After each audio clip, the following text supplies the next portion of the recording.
itu udah malam sih. Waktunya besok saya harus kerja lagi, maka tengah malam itu saya harus sudah mundur dari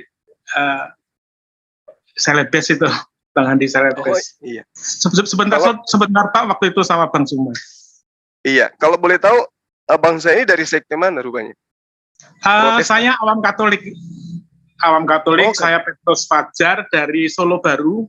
Solo Baru itu ikut Kabupaten Sukoharjo, Jawa Tengah. Oh, Katolik intinya ya? Betul. Iya. Oke Pak, mungkin kita bisa ini Bang, bincang-bincang.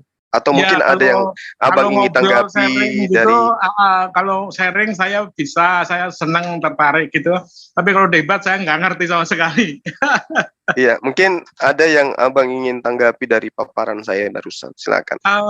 Ya, karena saya tadi masuknya barusan, jadi belum begitu paham. Cuman yang saya dengar waktu saya masuk ini, Bang Juma ada bicara masalah Injil, yaitu kabar gembira seperti itu. Ya, betul yang kami imani tentang Injil itu, yaitu kabar gembira seperti itu.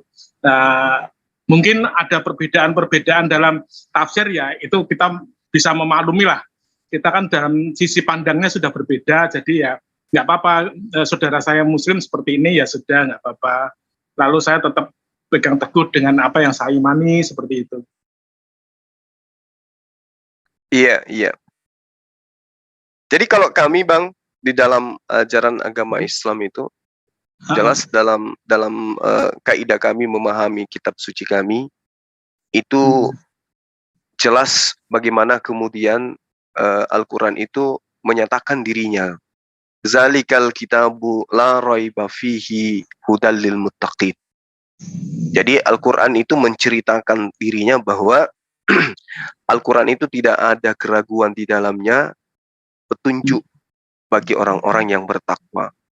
Lalu kemudian di ayat lain diterangkan bahwa Al-Quran yang kami imani sesuai dengan apa yang ada di dalam ayat suci Al-Quran itu sendiri, itu menerangkan dirinya sebagai wahyu yang tidak akan mungkin menjadi sebuah pengajaran yang mana pengajaran itu adalah hasil karya daripada Rasulullah Muhammad SAW.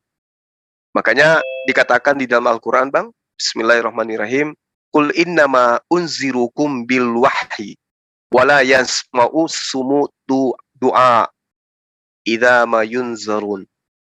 Qul, ini adalah perintah kepada Nabi kami Rasulullah Muhammad SAW. Qul, katakanlah kepada mereka, wahai Muhammad, sesungguhnya aku hanya memberimu peringatan sesuai dengan wahyu. Tetapi orang tuli tidak mendengar seruan apabila mereka diberi peringatan. Ini yang ada di dalam kitab suci kami. Lalu kemudian di ayat lain juga dikatakan, wattabi' ma yuha ilaika wasbir hatta yahkumallah wa huwa khairul hakimin. Dan ikutilah apa yang diwahyukan kepadamu wahai Muhammad, dan bersabarlah hingga Allah memberi keputusan. Dialah hakim yang terbaik. Jadi ayat demi ayat Bang mengatakan kepada kami bahwa Rasulullah Muhammad SAW itu adalah Nabi yang menerima wahyu Allah, untuk kemudian di mana wahyu ini sebagai bahan untuk disampaikan kepada seluruh manusia untuk menjadi peringatan. Wa yaquluna laula unzila ilaih ayatum mir rabbih faqul innamal ghaibu lillah fantaziru inni ma'akum minal muntazirin. Dan mereka berkata, mengapa tidak diturunkan kepadanya Muhammad suatu bukti mukjizat dari Tuhannya? Kul, katakanlah kepada mereka wahai Muhammad. Ini perintah. Ya. Sungguh segala yang gaib itu hanya milik Allah.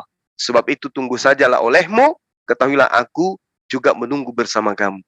Jadi ketika ayat ini diwahyukan, ternyata mujizat terbesar yang ada pada diri Rasul Muhammad SAW itu adalah Al-Quranul Karim. Sehingga apabila kita ingin melihat bagaimana kemudian kandungan Al-Quran itu berkesesuaian dengan keilmuan, dasar-dasar kemudian pengetahuan, lalu inti daripada pengetahuan, itu semua termaktub di dalam Al-Quranul Karim. Rasulullah seorang diri, 1400 tahun silam, hidup pada masa jahiliyah. Tidak ada kemudian terkontaminasi dengan kehidupan peradaban dari Romawi, Yunani, dan seterusnya. Mesir, India, nggak ada. Dia seorang diri, tapi mampu kemudian ya mengkaji, mampu kemudian memberikan apa yang baru ditemukan hari ini oleh para ilmuwan. Nah, sedangkan kalau di dalam kitab saudara dikatakan contoh misalnya di dalam Lukas, Theophilus yang mulia, banyak orang yang menyusun berita tentang peristiwa-peristiwa yang terjadi di antara kita. Nah, dari sini saja itu sudah ketahuan bahwa ternyata ini adalah berita yang dimuat oleh Bible, itu adalah berita-berita yang disusun oleh orang-orang berdasarkan peristiwa-peristiwa yang terjadi pada masa itu. Bukan ilham, bukan wahyu dari Allah. Nah, saya kira begitu, Bang Petrus, sebagai pembuka dari saya. Silakan. Yeah. Baik, terima kasih Bang Suma. Memang betul sih, untuk kitab suci di tempat kami, itu Alkitab, sangat berbeda dalam penghayatan penerimaan wahyu. Kalau di saudara saya Muslim, itu Alkitab Al-Quran itu kan wahyu dari Allah ya, wahyu dari Allah, dia firman Allah seperti itu, nuzul jadi Quran. Kalau di tempat kami yang saya imani di gereja Katolik, itu betul kata Bang Suma bahwa Alkitab itu tulisan para pengarang, para penulis, maksud saya penulis yang ada di Alkitab. Mereka semua salah satunya ada beberapa orang murid dari Yesus, itu Yohanes dan Matius. Lukas dan Markus itu murid dari para rasul itu. Dan Paulus itu rasul yang lain, maksudnya sebagai penulis seperti itu di Perjanjian Baru. Dan Perjanjian Lama itu warisan dari saudara tua kita, yaitu Yudaism, itu kita ambil dan kita tidak mengurangi sedikit pun, terus ditambahkan Perjanjian Baru seperti itu. Dan betul itu adalah karangan penulis atau tulisannya para penulis yang diilhami oleh Roh Kudus. Itu yang kita pahami, nggih. Lain halnya dengan firman. Firman itu di tempat kami itu nuzul jadi insan atau manusia seperti itu. Kurang lebih seperti itu, Pak. Terima kasih. Oke, baik. Jadi sebenarnya gini, antara iman Islam dan juga iman Kristen itu ada satu titik di mana iman Islam dan Kristen itu bertemu.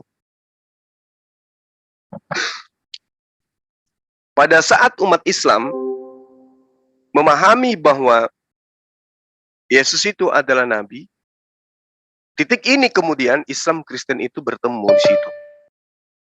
Nah, tapi ketika Kristen mengambil nubuatan-nubuatan di dalam kitabnya saudara kita tertua Yahudi, kemudian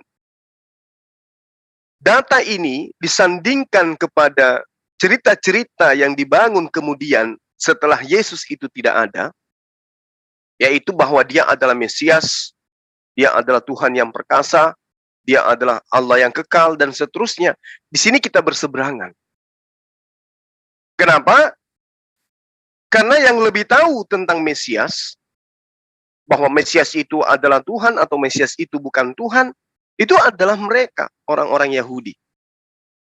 Nah, izinkan saya kemudian untuk mengurai sedikit pembahasan yang sangat sederhana, yang mungkin bisa dipahami, lalu kemudian nanti kita bisa tanggapi. Jadi gini, pemisah antara Islam Kristen ketika manusia yang dinubuatkan di dalam Perjanjian Lama itu dianggap Tuhan kemudian. Contoh misalnya, di dalam Yesaya 11 nomor 10. Maka pada waktu itu Taruk dari pangkal Isai akan berdiri sebagai panji-panji bagi bangsa-bangsa. Nah, ini panji di sini yang dimaksud di sini kalau kita melihat hukum-hukum ya, kalau kita melihat dari bahasa kita orang Indonesia.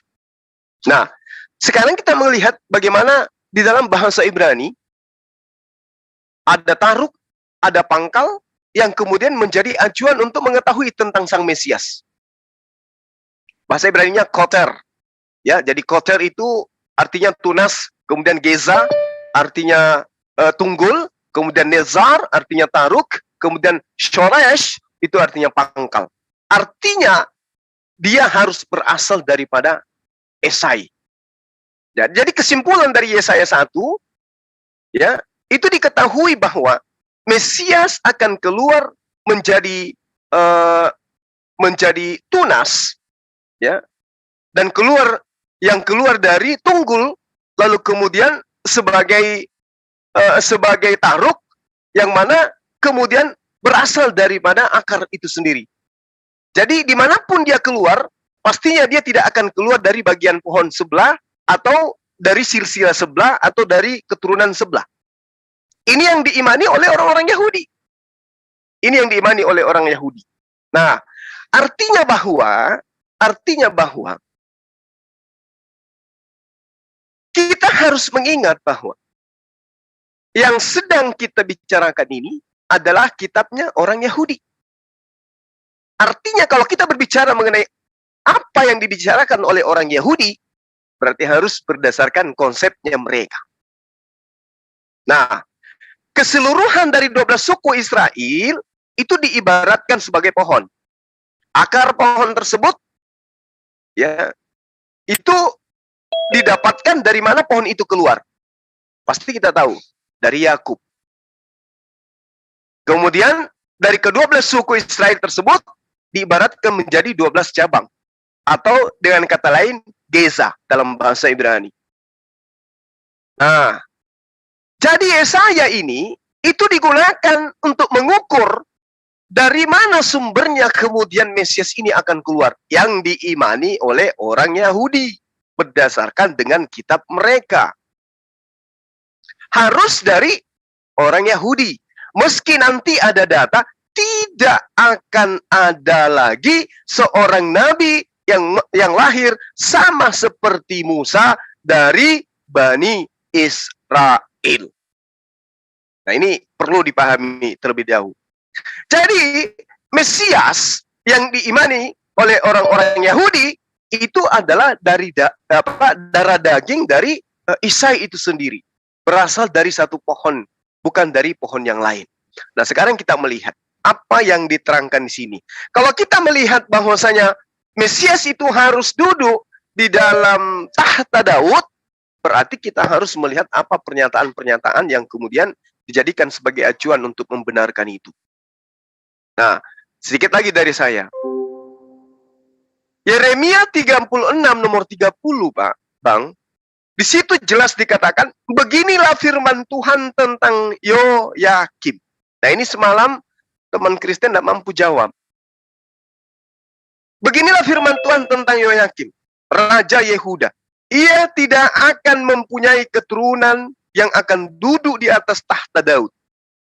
Dia tidak akan memiliki keturunan yang duduk di atas tahta Daud. Berarti kalau Yesus ini dikatakan dari keturunan Daud, kita harus cari dia berasal dari keturunan siapa. Rupa-rupanya, Bang, di dalam Matius 1 nomor 11 jelas di situ penulis kitab Anda menghilangkan satu silsilah Yesus demi untuk mendudukkan Yesus sebagai Mesias. Coba Anda lihat di dalam Matius 1 nomor 11. Inilah silsilah Yesus. Yosia memperanakan Yekonya. Ini jujur saya katakan, ini adalah kesalahan yang disengaja. Dan saya yakin sekali penerjemah kitab ini adalah orang yang cerdas. Orang yang cerdas tapi picik. Mohon maaf saya harus mengatakan itu. Kenapa saya katakan demikian? Inilah silsilah Yesus Yosia memperanakkan Yekonya. Padahal antara Yosia dan Yekonya ada satu nama di situ yang dihilangkan. Siapa nama yang dihilangkan di sana? Nama yang dihilangkan itu adalah Yoyakim. Kenapa dihilangkan Yoyakim? Karena Yeremia 36 nomor 30 sudah dikatakan, beginilah firman Tuhan tentang Yoyakim, Raja Yehuda itu, ia tidak akan mempunyai keturunan yang akan duduk di atas tahta Daud. Dihilangkan Yoyakim di Matius 1 nomor 11 agar Yesus bisa dianggap duduk di atas tahta Daud. Jadi kitab Anda memang hebat. Makanya saya katakan Al-Quran itu tidak akan bisa ditandingi oleh kitab manapun. Karena Al-Quran menantang dirinya untuk diuji. Zalikal kitabu la raiba fihi hudan lil muttaqin. Matius 1 nomor 11 mencoba untuk meniadakan nama daripada Yoyakim. Kok Bang Suma bisa tahu? Tahulah. Dari mana Anda tahu? Jelas. 1 Tawarik 3 nomor 16, keturunan Yoyakim adalah Yekonya. Sementara Yoyakim ini, nama orang tuanya adalah Yosia. Yeremia 26 nomor 1. Jadi Yosia punya anak bernama Yoyakim. Yoyakim punya anak namanya Yekonya. Sengaja dihilangkan Yoyakim di dalam silsilah Yesus di Matius 1. Maksudnya apa? Agar Yesus bisa dipaksakan duduk sebagai Mesias.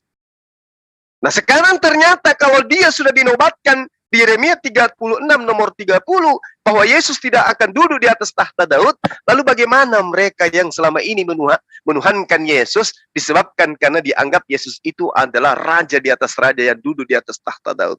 Bagaimana menurut pendapat abangku ini? Silakan. Baik, terima kasih Bang Suma. Betul, kita tetap ambil dan pegang kitabnya saudara tua kita, Yudaism, itu persis seperti apa yang Bang Suma bilang. Jadi memang sampai sekarang pun saudara tua kita, Yudaism itu masih menunggu yang namanya Sang Mesias itu. Tetapi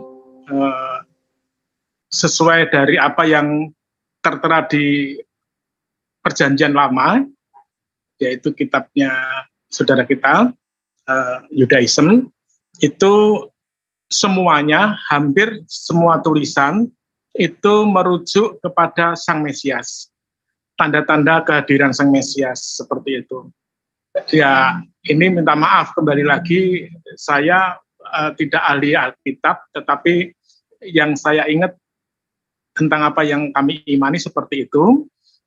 Kembali tadi dari awal saya bilang saya awam Katolik, jadi data-data pun dokumen-dokumen apapun saya nggak pernah nyimpen, tapi pernah diberikan pembekalan seperti itu. Nah lanjut, hampir semua para nabi itu menubuatkan kedatangan Sang Mesias tersebut. Betul, itu dari Tunggul Isai. Nah Tunggul Isai ini memperanakkan Daud. Nah dari keturunan Daud ini sesuai yang disampaikan oleh malaikat Gabriel kepada perawan Maria itu, bahwa anakmu ini yang disebut kudus ini akan mewarisi tahta kerajaan, tahtanya Daud, kerajaannya tidak berkesudahan, seperti itu dikatakan. Maria masih bingung, nggak mudeng atau belum ngeh apa yang disampaikan kabar dari malaikat Gabriel itu. Sempat menolak, aku ini masih perawan, belum punya suami kok punya anak, seperti itu. Dulu pernah ngobrol sama teman-teman, ya nggak ada mustahil bagi Allah melakukan hal tersebut kan. Baik, setelah Yesus lahir, lalu Yesus tiba-tiba muncul di umur 30-an kurang lebih, lalu memilih para murid dijadikan utusan para rasul itu. Ya, kemudian mereka diutus menjadi rasul-rasulnya. Nah, setelah Yesus meninggal, itu sebelum meninggal pesan kepada para rasul itu, para utusan, yang ada 12 murid itu, 12 rasul maksud saya, itu menyampaikan untuk pergi ke seluruh ujung bumi, mengajarkan apa yang sudah Yesus ajarkan kepada mereka, ya, membaptis mereka dalam nama Bapa, Anak atau Putra, ya, dan Roh Kudus, dan itu sudah para murid atau para rasul lakukan seperti itu. Nah, iman yang kami imani sekarang ini dalam zaman sekarang ini adalah imannya para rasul.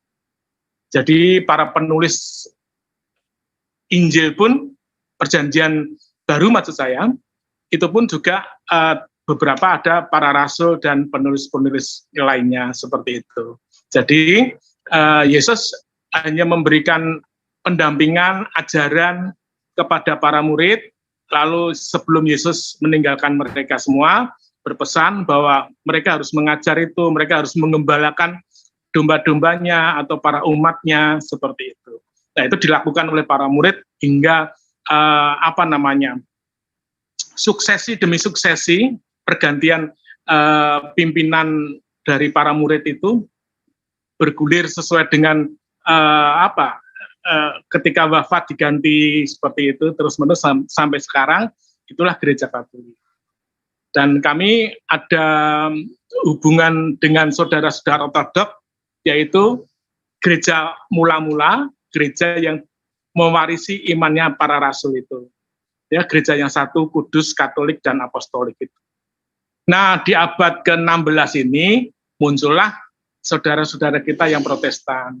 Itu dari Martin Luther seperti itu hingga sekarang banyak sekali denominasi dan macam-macam seperti itu. Mungkin ya kita juga menghargai mereka semua ya.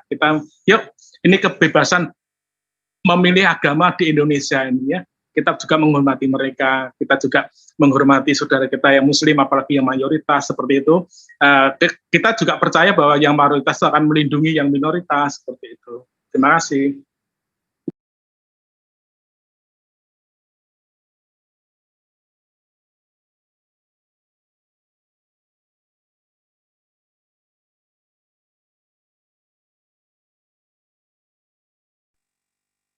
Sampun, Bang. Oh, sorry, ternyata saya termute. Jadi gini, kami umat Islam itu mendudukkan Yesus itu sebagai nabi, sebagai rasul kepada Bani Israel. Dan tidak ada kemudian yang bisa mengganggu-gugat itu, karena iman Islam itu terkait dengan iman kepada kenabian beliau. Nah, lalu kemudian kedudukan beliau sebagai nabi, kalau kita melihat dari kitabnya Bani Israel, orang Yahudi, untuk kemudian melewati garis kenabian terhadap Yesus, itu nggak bisa. Saya sebagai Muslim menganggap itu nggak bisa. Karena fakta di lapangan memang tidak berkesesuaian dengan itu. Euforia yang dibangun kemudian itu muncul belakangan. Dia adalah Tuhan, dia adalah ini, dia adalah itu, dan seterusnya. Itu muncul belakangan, yang mana hal itu jelas-jelas diragukan dari segi historis dan juga dari segi kitab. Seperti yang saya terangkan tadi, bagaimana kemudian adanya pembahasan di Yeremia 36 nomor 30. Nah, kalau kita merujuk kepada keturunan Isai, kami umat Islam juga secara budaya mengakui bahwa sesungguhnya Rasulullah Muhammad SAW itu dari sisi neneknya beliau, istri daripada buyutnya beliau, ya, itu juga berasal dari orang-orang Yahudi, dari tunggul Isai, dari Nabi Daud alaihissalam. Makanya kemudian Rambam, dalam hal ini Mose bin Maimun, seorang rabi yang memiliki kedudukan tertinggi di antara para rabi yang ada di Yerusalem sana, itu jelas mengatakan bahwasanya Rasulullah Muhammad SAW itu jelas berasal dari keturunan Ismail dari Kedar. Bani Kedar dia. Merujuk kepada anak daripada Nabi Ismail. Anak daripada Nabi Ibrahim. Nah, di dalam dokumen Yahudi, ya mereka sebut dengan Iqrab, surat-surat Harambam, itu jelas dikatakan bahwasanya Rasulullah Muhammad Sallallahu Alaihi Wasallam itu memiliki darah yang berasal dari dari istri dari neneknya dia, Hashim, dari kakeknya dia, Hashim, yaitu dari Bani Kedar. Dan Bani Kedar ini kemudian memiliki darah di mana darah mereka itu berasal dari istri dari buyut Rasulullah Muhammad SAW, yaitu Hashim. Nah, nama beliau adalah Salmah binti Amr. Beliau ini adalah orang Yahudi. Dia berdarah Yahudi. Orang Yahudi yang memahami tentang kitab Iqrab pasti mereka tahu. Surah-surah Harambam itu pasti mereka tahu bahwa ini diceritakan dalam buku-buku mereka. Itu diceritakan dengan jelas. Berarti Rasulullah Muhammad SAW juga masih ada darah dari segi ibunya sampai kepada Nabi Daud. Dari tungkul Isai berarti. Jadi ini nggak bisa lagi dipungkiri bahwa yang saya katakan beberapa saat yang lalu bahwa Rasulullah Muhammad SAW kalau dikatakan tidak ada lagi keturunan dari Yoyakim yang duduk di atas tahta Daud, Rasulullah Muhammad SAW itu meskipun ada darah Yahudi di dalam dirinya, ya, dari neneknya, dari ibunya, kemudian kepada dari neneknya dia, istri daripada buyutnya Hashim, itu tidak berasal dari Yoyakim. Berarti dia tidak kena sumpah yang muncul di dalam Yeremia 36 nomor 30. Nah ini sekedar untuk saya sampaikan kepada teman-teman bahwasanya nubuatan tentang tidak adanya keturunan Yoyakim duduk di atas tahta Daud itu membuyarkan semua mimpi dan angan-angan teman-teman. Karena kenapa? Di dalam Matius 1 nomor 11 ternyata Yesus itu adalah keturunan Yoyakim. Di mana keturunan Yoyakim tidak akan duduk di atas tahta Daud. Jadi Mesias yang begitu agung kemudian yang dimimpikan itu datangnya dan dinobatkan kepada Yesus, ya itu adalah nubuatan yang dicocok-cocokkan oleh penulis. Apa yang mereka baca, itu yang mereka torehkan di dalam perjanjian baru. Ingat, kita harus tahu bahwasanya perjanjian lama jaraknya sampai kepada perjanjian baru itu ribuan tahun. Jadi sudah ribuan tahun kemudian kitabnya orang Yahudi dituliskan kemudian pada abad ketiga sebelum Masehi masuk ke dalam bahasa Septuaginta, lalu kemudian orang-orang yang ingin menjajakan Yesus mengambil cocokologi yang ada di dalam, mengambil kitabnya orang Yahudi dicocokologikan masuk ke dalam konsep yang kemudian konsep itu dijual kepada Romawi, dijual kepada Yunani, dijual kepada bangsa-bangsa di luar Bani Israel. Sekarang kalau kita ingin menguji kebenaran apa yang saya katakan, tanya kemana ke-11 murid Yesus? Mana keturunannya? 11 murid Yesus selain Yudas itu punya keturunan, punya anak cucu. Kemana mereka? Bermukim di mana mereka? Apa keyakinan mereka sekarang ini? Kita tidak akan bisa menemukan itu. Tapi kalau kita balik, akar Kristen kita ukur, kita kaji, kita tarik benang merahnya, kita akan sampai kepada Kekaisaran Romawi. Kekaisaran Romawi nyebrang kembali ke Yerusalem itu terputus. Tidak akan ada. Kenapa? Yesus berpesan kepada ke-12 muridnya agar jangan ke bangsa lain. Berarti yang ke bangsa lain itu yang tertulis di dalam Matius 23 nomor 15.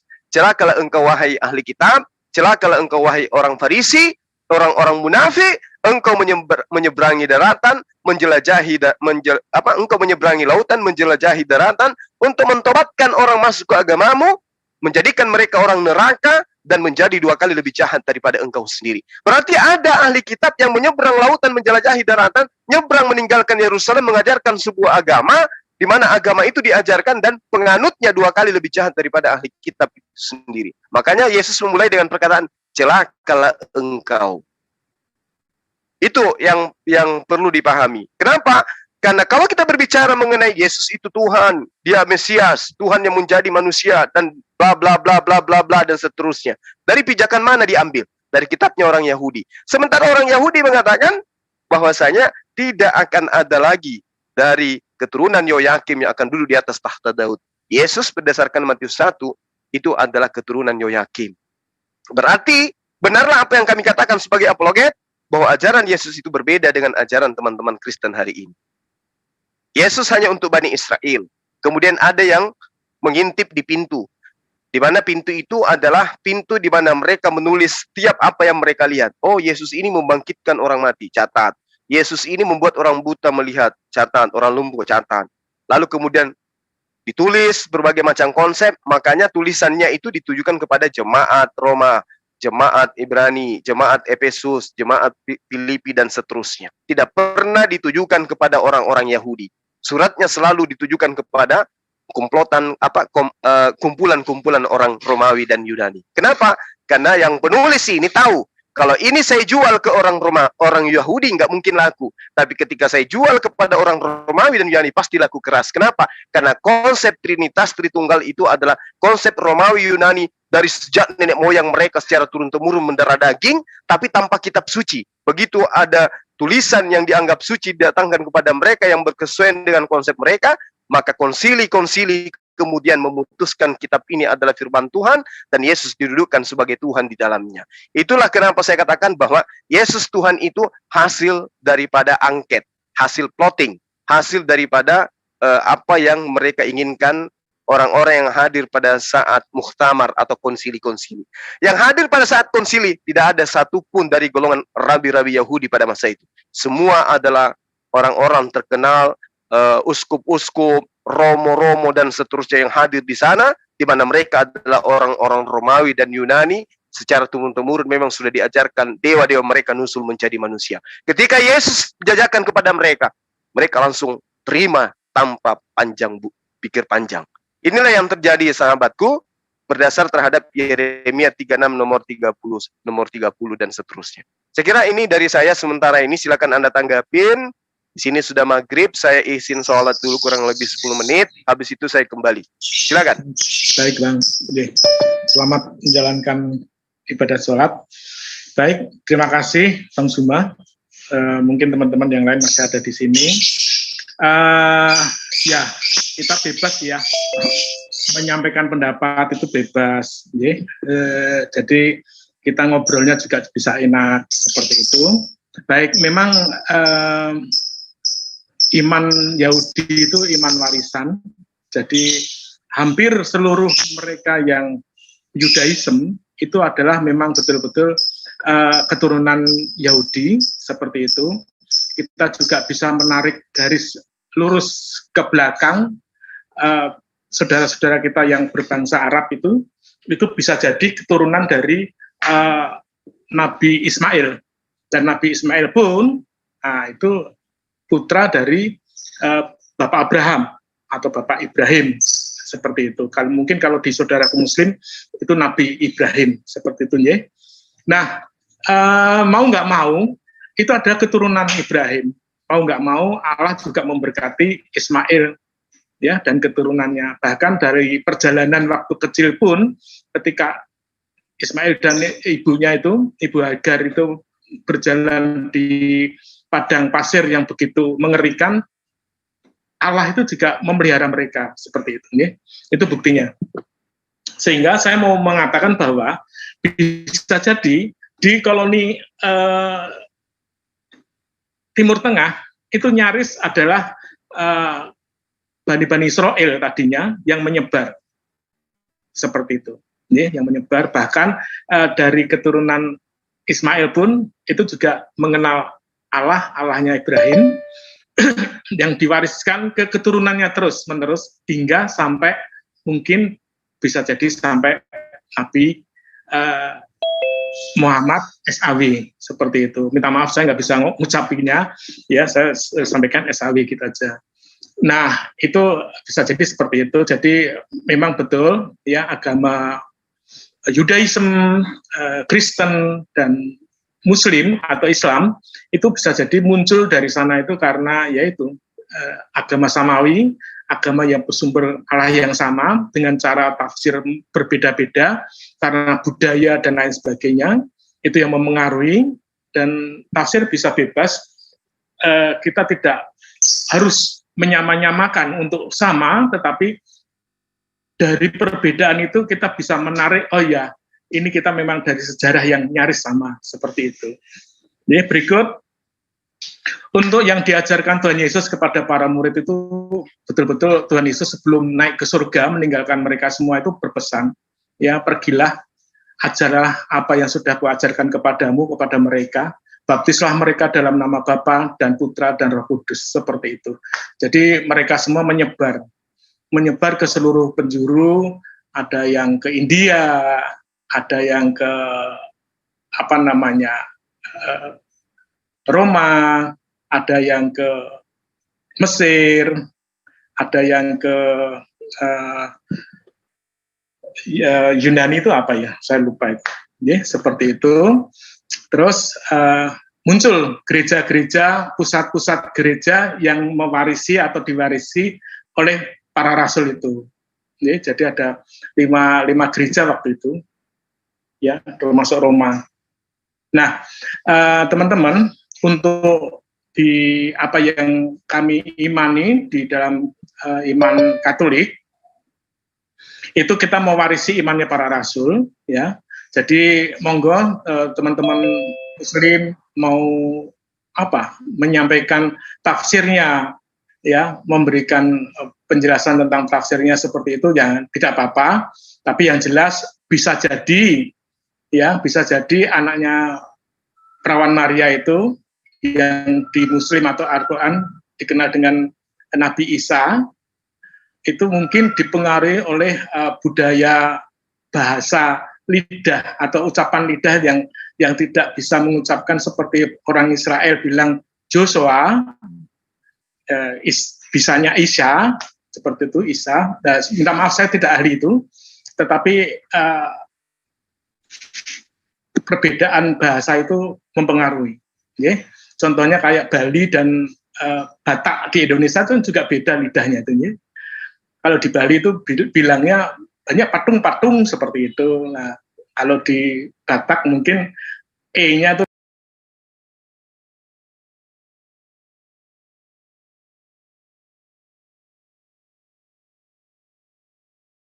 minta maaf, ada telepon masuk. Saya lanjut. Mungkin ada teman-teman yang lain yang ingin menambahkan seperti itu. Yang jelas kita boleh berbeda dalam tafsir.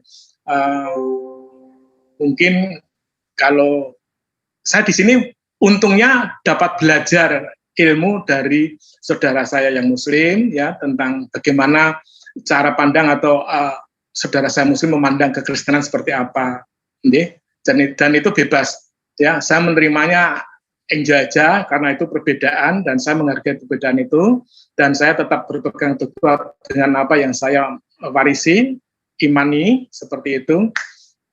Saya menerima warisan iman ini dari orang tua, dan orang tua mungkin dari orang tuanya lagi, seperti itu. Jadi saya lahir udah menyandang agama Katolik, ya, seperti itu. Mungkin kalau saya belum dibaptis dari bayi masih bebas, itu saya di dewasa ini kondisinya mungkin bisa memilih bukan Katolik seperti itu, tetapi karena begitu lahir sudah Katolik, ya mau nggak mau ini yang saya pegang, dan itu yang saya pegang teguh sampai sekarang. Saya mencoba untuk taat dan setia di dalam keimanan kekatolikan ini. Mungkin kalau ada teman-teman yang mau menyampaikan sesuatu, silakan. Terima kasih.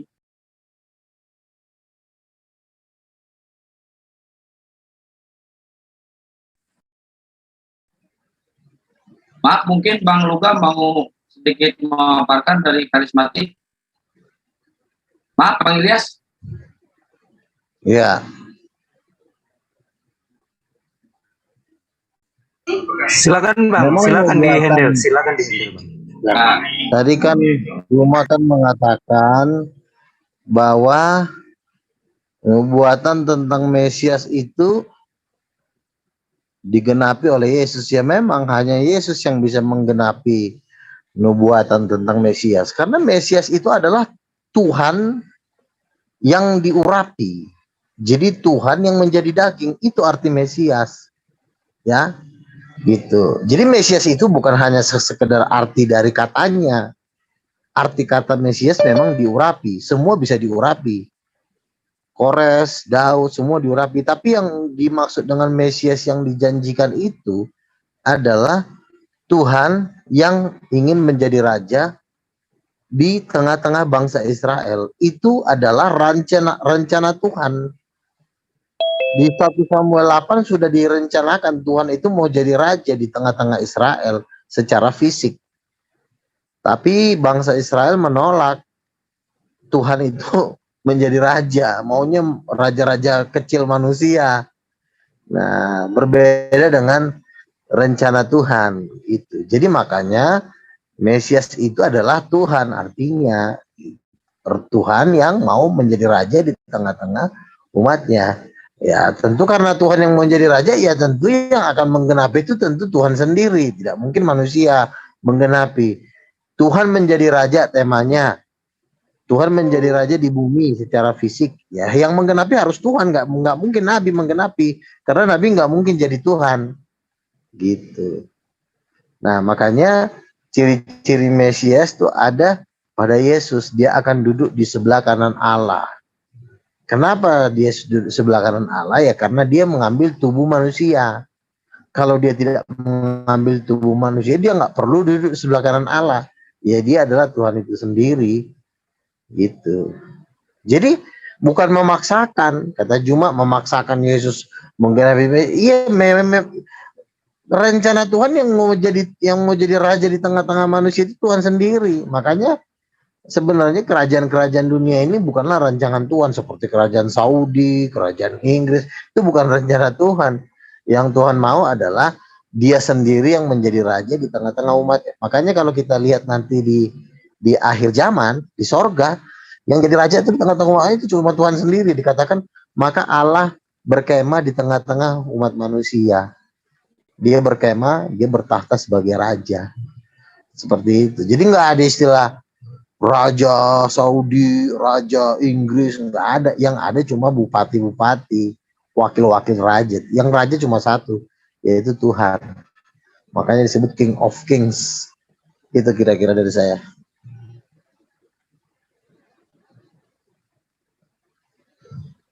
Ya, mungkin Bang Jumanya masih syarat.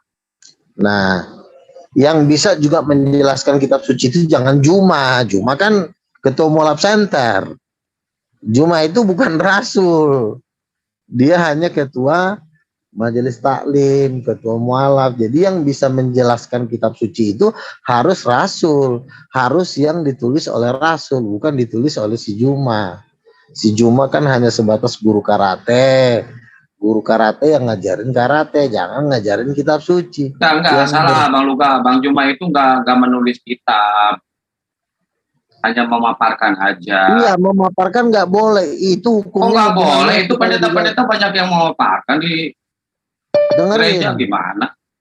Kita memaparkan berdasarkan penjelasan Rasul, bukan berdasarkan penjelasan kita. Emang ada pendeta yang dijelaskan sama Rasul sekarang? Kan ada tulisan Petrus. Nah kan Petrusnya udah nggak ada. Gimana mau bisa? Ada. Ntar, mending tunggu Bang Juma aja ya. Iya, tulisan Petrus itulah yang menjadi, kita cuma menyampaikan aja, bukan menjelaskan lagi. Penjelasan itu sudah diberikan dasarnya oleh Petrus gitu. Nah, kita menyampaikan, menjelaskan berdasarkan tulisan-tulisan para rasul. Jadi nggak boleh kita menjelaskan berdasarkan kehendak sendiri. Gitu. Apalagi kita bukan siapa-siapa, kita cuma manusia biasa, jangan. Kalau membaca boleh nggak? Membaca apa dulu nih? Karena ada dua bagian di dalam Alkitab ini yang harus kita baca. Pertama, membaca ucapan Yesus. Itu ada di keempat Injil. Membaca ucapan Yesus ini kadang-kadang belum kita bisa mengerti karena di situ Yesus tidak sedang menjelaskan. Kita cuma mendengar apa ucapan Yesus, tapi pengertian dari ucapan Yesus itu belum tentu sama dengan apa yang kita maksud. Makanya kita perlu setelah membaca, kita juga membaca penjelasan para rasul, baru komplit. Ini kadang-kadang Yohanes 17 ayat 3, inilah hidup yang kekal, Yesus Kristus yang keutus. Langsung diajarin ke orang banyak. Ya nggak begitu cara ngajarnya. Sayur. Maling. Kalau menurut Bang Luka, mengenal yang kekal itu bagaimana coba? Ya harus tanya Petrus. Jangan muncung kita udah keburu maju. Dari mana asalnya Petrus sudah nggak ada? Ya kan Ada Bang Petrus itu Bang. Tulisannya kan ada. Petrus ada ya. Tulisannya kan ada yang menjelaskan siapa Yesus. Jangan muncung kita udah ke gubur Ya maju berarti duluan. bukan rasulnya itu yang langsung menjelaskan, berarti tulisannya. Iya, kita harus Petrus. begini, kita harus menjelaskan berdasarkan tulisan rasul-rasul itu, Ya bukan. itu kan sama, kita menjabarkan sesuai dengan tulisan, gimana sih? Iya, kamu tidak, kamu menjelaskan ucapan Yesus yang kamu langsung artikan, langsung kamu banting habis, kamu langsung banting harga udah. Misalnya contoh, inilah satu-satunya hidup yang kekal dan mengenal Yesus Kristus yang kau utus. Nabi dong, ucok, main langsung nabi-nabi aja, itu nggak boleh begitu. Karena ada utusan nabi, nggak boleh begitu, itu namanya lu Yesus bukan nabi, Bang Luka. Memang Yesus bukan nabi. Makanya tanya Petrus, jangan tanya si Juma. Si Juma itu guru karate. Siapa tahu Luka bisa jelasin mewakili Petrus. Nah, kamu baca 2 Petrus 1 ayat 16. Petrus berkata, Yesus itu adalah anak Allah, Tuhan dan Raja. Gitu ya. Iya dong. Kita kalau ingin tahu tentang siapa Yesus, kita tanya Petrus, jangan tanya si Juma yang guru karate itu. Berarti bukan nabi ya. Halu. Tuhan dan Raja, kata Petrus. Kalau ada orang Kristen mengatakan Yesus itu nabi gimana? Itu salah. Halu ini Bang Arwin. Halu dia. Kok halu nih sih? Enggak ada Bang Petrus kok, itu kita tanya aja Bang Petrus apa katanya. Iya, silakan Bang Petrus. Siap Bapak. Iya, pada dasarnya memang Yesus nggak pernah menolak ketika dia dipanggil nabi, guru, dan Tuhan ya. Seperti itu. Dalam panggilannya, Yesus juga selalu menyampaikan bahwa dirinya itu menjadi imam, raja, dan nabi. Seperti itu.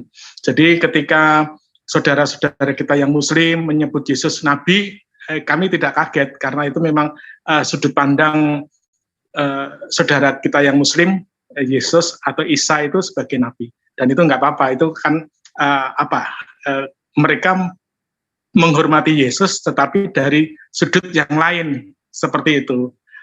Bukan dari sudut kekristenan. Nggak apa-apa, jadi kita harus bisa menghormati dan bisa mengerti. Itu aja. Kalau saya sih bukan mereka menghormati, mereka memang mau nyesatin orang. Nah, kita sapa dulu nih, ada sahabat kita ternyata nih, Pak Pipo. Apa kabar Pak Pipo? Markus Halo. 6:46a, Yesus berkata bahwa dirinya hanya seorang nabi. Mau ditolak itu? Yang mana? Coba bacain, Udin, cepetan bacain. Kamu bacain coba. Yesus berkata bahwa dirinya hanya seorang nabi. Bacain ayatnya. Si lontong.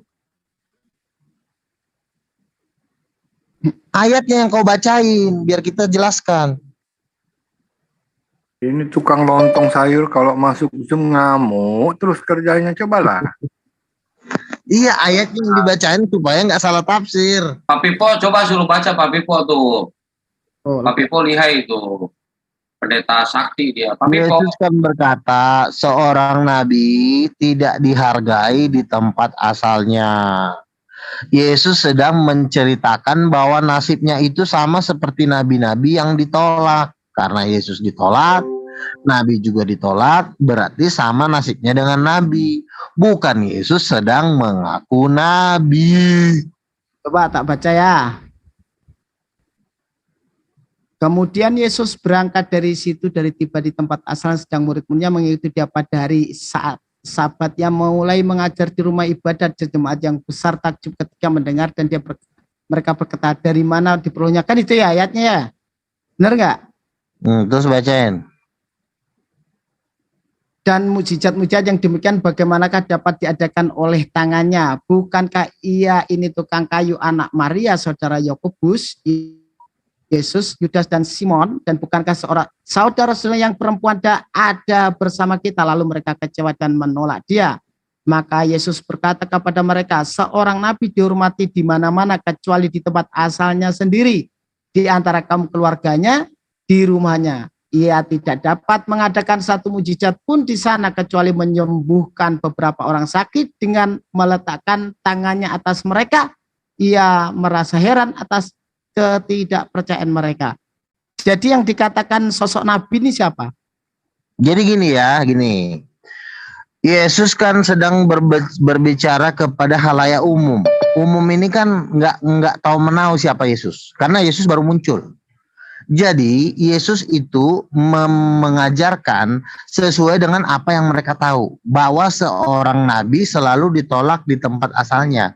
Demikian juga keberadaan Yesus juga ditolak di tempat asalnya. Artinya Yesus ini sedang menceritakan bahwa nasibnya itu mirip dengan nabi-nabi. Itu artinya. Jadi bukan Yesus sedang mengaku nabi. Karena di dalam Matius 5:16 ayat 16, Yesus berkata, siapakah aku ini? Lalu jawab para murid, ada yang mengatakan engkau nabi.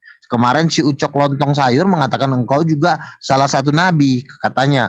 Lalu Yesus bertanya lagi, menurut kamu Petrus, siapakah aku ini? Lalu Petrus menjawab, engkau adalah Mesias, anak Allah. Lalu jawab Yesus apa? Berbahagialah engkau Simon bin Yunus, sebab bukan manusia yang menyatakan itu kepadamu, melainkan Bapakku yang di sorga. Jelas? Ya. Yesus adalah Mesias, anak Allah, bukan nabi. Oke, lanjut.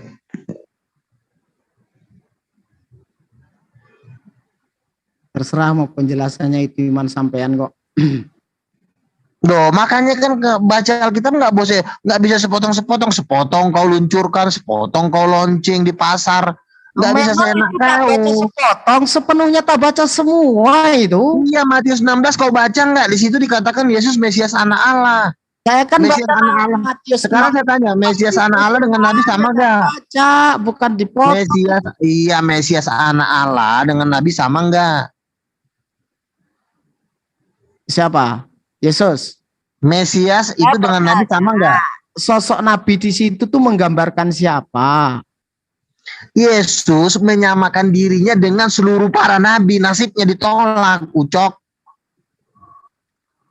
Berarti Yesus di situ bukan menyatakan dirinya juga nabi, bahwa ditolak. Bukan, dia nasibnya sama, karena nasibnya Yesus tuh sama dengan nabi-nabi, karena dulu nabi-nabi itu selalu ditolak dan dibunuh.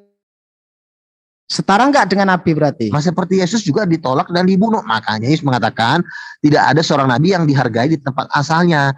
Karena yang diajak Yesus ini adalah orang awam yang nggak tahu menahu tentang Mesias, tahu tentang Nabi juga nggak tahu. Jadi dia ngomong secara umum, tentu pakai bahasa umum. Ya, tapi kalau dalam bahasa yang spesifik di sekeliling rumahnya, berarti Yesus menyetarakan dengan seorang Nabi nggak kira-kira? Nasibnya, bukan dirinya. Makanya di dalam Matius 16 ayat 16, Yesus bertanya lagi, woi Ucok, kurang ajar, gue ini siapa sih? Kata Yesus. Lo kata si lontong sayur yang kemarin, si tai itu katanya lo nabi. Ada perkataan, woi kurang ajar, Ucok. Enggak ada kayak gitu dalilnya. Ada aja. Ya ada lah, kalau Yesus lagi emosi diajarin kepada kepala batu, digetoklah palanya. Aduh, Matius 21 nomor 11 itu loh Bang Luga. Inilah Nabi Yesus dari Nazaret. Ya gitu jelas toh. Oke, saya jawab ya. Yesus kan lagi dielu-elukan di Yerusalem. Iya. Ya, di itu kan di ayat 31 kalau nggak salah. Lalu di ayat sebelumnya ya dikatakan diberkatilah engkau Yesus Raja Israel. Diberkatilah dia yang datang dalam nama Tuhan, the King of Israel. Lalu Ada orang bertanya, siapakah dia? Lalu jawab mereka, dia adalah nabi dari Nazaret. Di situ ada dua pernyataan. Yang satu, orang-orang yang mengeluh-elukan Yesus, menyerukan Yesus sebagai King of Israel. Yang kedua, tukang somai yang ada di jalanan. Siapakah dia? Katanya. Lalu jawabnya mereka, oh dia itu nabi. Nah artinya di sini ada dua jawaban. Yang satu jawaban orang awam, namanya juga sesama tukang sayur, mereka nggak pernah baca Alkitab, ya mereka jawab nabi standar. Tapi kalau mereka yang ngerti, mereka tahu bahwa dia adalah Mesias Raja Israel. Kan di ayat itu juga, di pasal itu juga. Nah, inilah yang kami bahas tadi, Bang. Bahwa agama Kristen itu sekarang menerima sebuah ajaran yang hanya cocokologi dari kitabnya orang dahulu. Nah, kalau Anda mengatakan Yesus itu raja orang Yahudi, Anda ditertawakan. Karena Yeremia 36 nomor 30 jelas dikatakan anak Yoyakim, keturunan Yoyakim tidak akan bisa duduk di atas tahta Daud. Sementara Yesus itu adalah keturunan Yoyakim. Gitu loh Bang Luga. Jadi Anda ditertawakan sama orang Yahudi. Kalau Islam awam, Anda mendengarkan Bang Luga bercerita, wah hebat kali ini Yesus ya. Tapi nggak bisa. Orang yang belajar pasti tahu, Yesus tidak akan bisa duduk di atas tahta Daud. Kenapa? Dia dicegat oleh Yeremia 36 nomor 30. Oke, gitu loh, saya jawab ya. Ya, Oke. silakan. Kalau yakin begini, rencana Tuhan memang Yesus akan dilahirkan dari garis keturunan Daud. Tetapi itu harus dibatalkan. Kenapa dibatalkan? Itu harus dibatalkan. Makanya si Yoyakim dibikin mandul. Iya kan? Tetapi dari garis keturunannya Yusuf, ya, Yusuf dan Maria itu dari garis keturunan mana? Ya. Artinya kan tidak ada, kan cuma dibilang tidak ada yang menjadi raja kan? Bukan berarti dia tidak beranak kan? Bahwa Yoyakim itu tidak memiliki anak lagi yang namanya raja. Yusuf juga bukan raja. Maria pun bukan keturunan raja. Nah di sini menggenapi firman Tuhan bahwa memang Daud itu secara fisik dia gagal menurunkan Mesias. Secara fisik gagal. Kenapa secara fisik gagal? Karena Daud itu orang berdosa. Tetapi dibantu oleh Tuhan secara roh. Tetap Yusuf itu kalau mau dicari, tetap itu aja tetap dari garis keturunan Daud. Itu ada kok di Matius.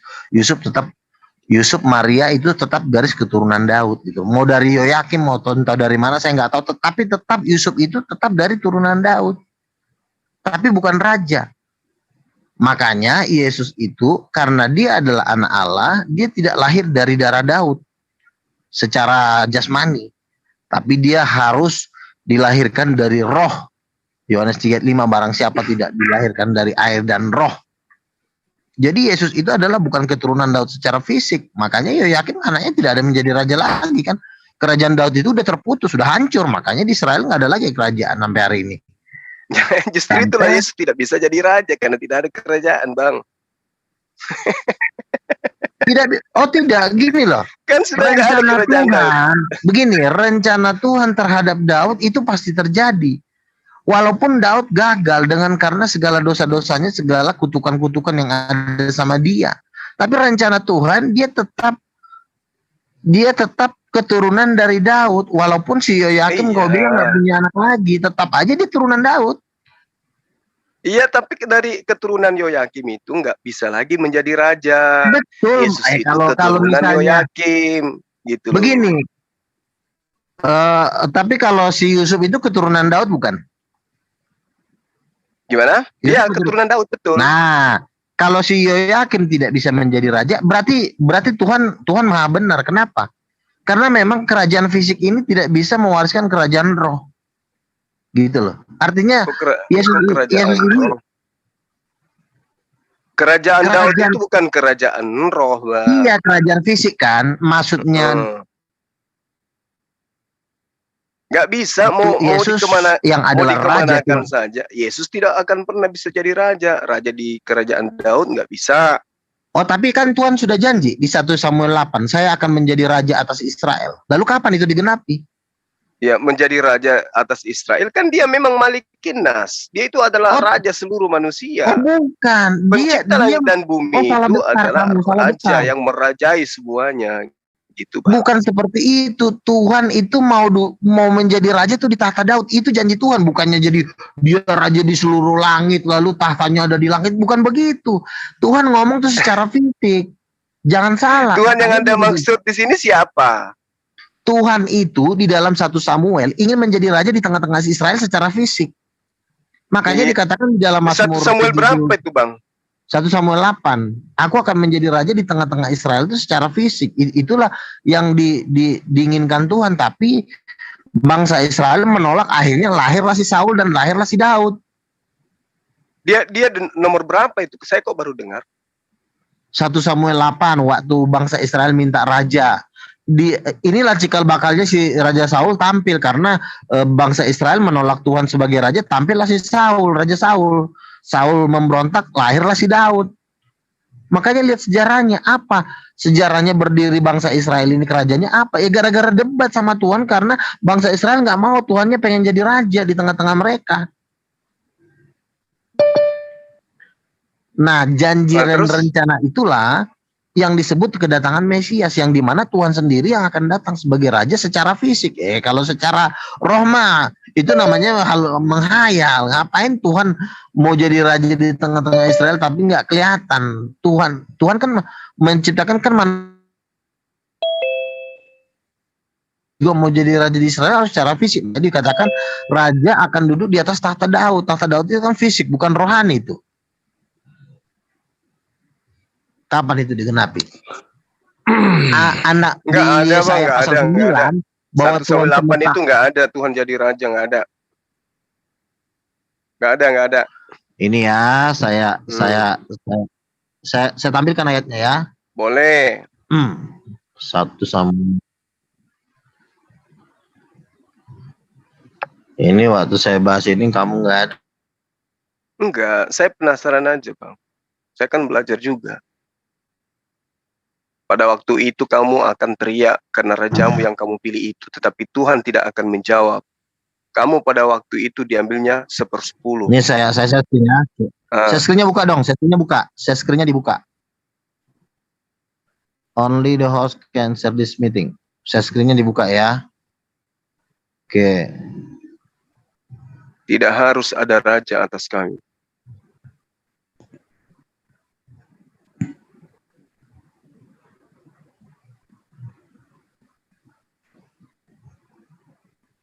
Nih, coba baca ya. Baca ayat 7 ya. Tuhan berfirman kepada Samuel, dengarkanlah perkataan bangsa itu dengan segala hal yang dikatakan mereka kepadamu. Tapi akulah yang mereka tolak, supaya jangan aku menjadi raja atas mereka. Nah di sini Tuhan mau menjadi raja atas Israel, tapi bangsa Israel minta si Saul. Bukan, Bang. Samuel ini yang mau menjadi raja tapi ditolak, bukan Tuhan. Oh tidak. Kau baca dari atas dong. Waktu itu mereka berikanlah kepada endingnya kami bisa dilihat raja. Endingnya bisa dilihat di nomor 22, Bang Luga. Tuhan berfirman kepada Samuel, dengarkanlah permintaan mereka dan angkatlah seorang raja bagi mereka. Samuel diminta untuk mengangkat raja, dan raja yang diangkat itu masa Tuhan diangkat menjadi raja? Enggak lah, Bang. Kalau yang dikatakan di Al-Quran, Malikin Nas. Akulah yang mereka tolak, supaya jangan aku menjadi raja atas mereka. Gimana sih? Tuhan berfirman kepada Samuel, dengarkanlah perkataan bangsa itu dalam segala hal yang dikatakan kepadamu. Sebab bukan engkau yang mereka tolak, tetapi aku yang mereka tolak, supaya jangan aku menjadi raja atas mereka. Nah, ini ditolak ini dalam arti kata seperti yang ada di dalam Al-Quran. Raja manusia ditolak menjadi Tuhan. Ditolak sebagai Tuhan, bukan ditolak dalam arti raja fisik, raja layaknya manusia. Itu bisa kita lihat di nomor 22-nya. Gitu loh, Bang. Nomor 22 mana? Di 1 Samuel 8. Oke, 22 ya. Tuhan berfirman kepada Samuel, dengarkanlah. Dan Permintaan angkatlah mereka. seorang raja bagi mereka. Ah, Kemudian berkata Samuel, pergilah masing-masing ke kotanya. ah. Nggak ada itu Bang Tuhan jadi raja. Jadi berhentilah. Oh Kasihan. jangan dong. Ini bahasa sebenarnya. Tapi bangsa Ini itu sudah menolak kita mendengarkan. Ini sudah bukti. Dengerin. Gimana ceritanya? Anda menghayal King of King adalah Yesus. Tapi dibantah Yeremia 30 nomor 30. Yesus tidak bisa jadi raja. Kayak mana itu? Susah ini Bang, susah. Karena saya katakan, ada yang duduk di depan pintu orang Yahudi. Kemudian dia melihat apa yang terjadi. Ditulislah itu, dicocok-cocokkan dari kitabnya orang Yahudi, baru dijual ke Romawi dan Yunani. Nah fakta setelah diselidiki ternyata Yesus tidak bisa jadi raja. Kenapa? Dia adalah keturunan Yoyakim. Yang tadi, ya di ayat yang tadi, Tuhan yang mau ingin menjadi raja. Nah ini juga digenapi lagi pada waktu Yesus di kayu salib. Makanya dikatakan, Apalagi di situ. Firaun, Aduh abang ini. dengerin dulu, tenang aja. Hmm. Pilatus kan bilang, aku harus menulis ini adalah raja orang Yahudi. Tidak, kami nggak ingin menjadi raja bagi, kami nggak pengen dia menjadi raja. Siapa yang menganggap dia raja, dia menolak kaisar. Gitu. Jadi ini sama sebenarnya. Spirit yang menolak Tuhan sebagai raja ini sudah ada di zaman Samuel. Ini roh sebenarnya. Ini adalah roh penguasa-penguasa si jahat yang membuat bangsa Israel menolak Tuhan sebagai raja. Ya, makanya kedatangan Mesias itu adalah kedatangan Tuhan sebagai raja. Di Yesaya pasal 9 dikatakan bahwa Tuhan akan bertahta duduk di atas tahta Daud. Yesaya pasal 9. Tuhan akan duduk di atas tahta Daud. Tahta Daud fisik apa rohani? Fisik. Berarti Tuhan akan duduk secara fisik di atas tahta Daud. Nah, sekarang kita tunggu kapan Tuhan mau duduk secara fisik. Karena yang mau didudukin ini bukan rohani. Tahta Daud itu fisik. Ada kursinya. Yesaya berapa? Hah? Yesaya Yesaya, coba kita buka ya, Yesaya. Iya, Yesaya 9 nomor berapa? Iya, Yesaya 9. Ya. Ini berbicara mengenai ini kan, Manase kan? Taruh. Yesaya 9. Aduh, hancur kitabnya orang ini dibuat ini, Bang. Nih, Yesaya 9 nomor ya. 6. Nomor 6, nomor 5. Bentar. Untuk kita sebab seorang anak ya. Ayat 9, ayat 7 aja. Besar kekuasaannya dan damai sejahtera tidak akan berkesudahan di atas tahta Daud di dalam kerajaannya. Karena ia mendasarkan mengokohkannya dengan keadilan dan kebenaran. Dan sampai sekarang kecemburuan Tuhan semesta alam melakukan ini. Nah sekarang dikatakan yang duduk di atas tahta Daud siapa? Ayat 5. Penasehat ajaib dan Allah perkasa, Bapa yang kekal, Raja damai akan duduk di atas tahta Daud. Nah sekarang Tuhan duduk di atas tahta Daud itu kapan terjadi? Iya tidak ada lagi Bang. Kerajaan Daud itu sudah nggak ada. Kok kerajaan Daud? Nggak Coba ada. buka nih. Buka lagi kejaki Lukas. Bisa nggak di Lukas sini lagi. ya? Lari lagi ke Lukas. Salto Lukas ke sana 1. kemari. Lukas 1 ayat 33 ya. Lukas 1 ayat 33. Share screen ya. Ajak Pak Bom sekalian Bang sini. Lukas 1 ayat 33. Gabriel berkata kepada Maria, ia akan menjadi raja atas keturunan Daud sampai selama-lamanya. Kan sama. Raja Israel. Iya, itu makanya aku bilang Anda itu Kristen adalah orang yang menjadi korban terhadap penulis yang mengambil tetesan demi tetesan yang ada di kitabnya orang Yahudi, di mana mereka tidak akan pernah bermimpi itu adalah Yesus. Tapi ada penulis yang mencocok-cocokkan kitabnya orang Yahudi kepada Yesus. Korbannya kalian. Coba Anda lihat, bagaimana dia mau menjadi raja, kerajaannya tidak ada. Bagaimana dia menjadi damai sejahtera, sementara hidupnya tidak pernah sejahtera. Tidak akan berkesudahan. Apanya yang tidak berkesudahan? Wong dia hanya 33 tahun. Ya, dikatakan tidak berkesudahan di atas tahta Daud. Tahta Daud yang mana? Tahta Daud yang mana? Kalau yang dikatakan tahta Daud itu adalah kerajaan Tuhan yang datang di atas muka bumi ini, itu tinggal ada di Mekah sana. Itu baru kerajaan yang bisa dikatakan kerajaan Tuhan, Bang. Karena berasal dari pengajaran para nabi-nabi. Kalau kerajaan Daud Anda katakan ada di Yerusalem, yang mana kerajaan Daud itu? Nggak ada. Makanya kalau dikatakan Yesus adalah besar kekuasaannya, dia adalah Bapa yang kekal, dia adalah Bapa yang perkasa, dia adalah penasihat ajaib. Apanya yang penasihat ajaib, Bang? Nasihatin Yudas aja nggak bisa dia. Gimana ajaib nasihatnya gitu? Enggak lah. Jadi ayolah, mari kita jujur terhadap kebenaran. Ya, inilah silsilah Yesus. Yosia memperanakkan Yekonya. Ini kenapa Yoyakim? Harusnya inilah silsilah Yesus. Yosia memperanakkan Yoyakim, Yoyakim memperanakkan Yekonya. Kenapa Yoyakim dihilangkan? Karena penulis kitab Anda mengetahui Yoyakim itu keturunannya tidak akan duduk di atas tahta Daud. Makanya dihapus namanya gitu loh. Tapi orang yang belajar tidak akan terkecoh dengan itu, Bang. Makanya yuk mari lebih baik menjadi ya hidup nyata daripada dalam hayalan. Ayo Bang Luga, kapan mau dibaptis? Ntar dulu. Gini loh ya. Silakan. Yang mengajarkan tentang firman itu bukan kau sebagai guru karate. Yang mengajarkan firman Tuhan itu adalah penjelasan dari rasul-rasul.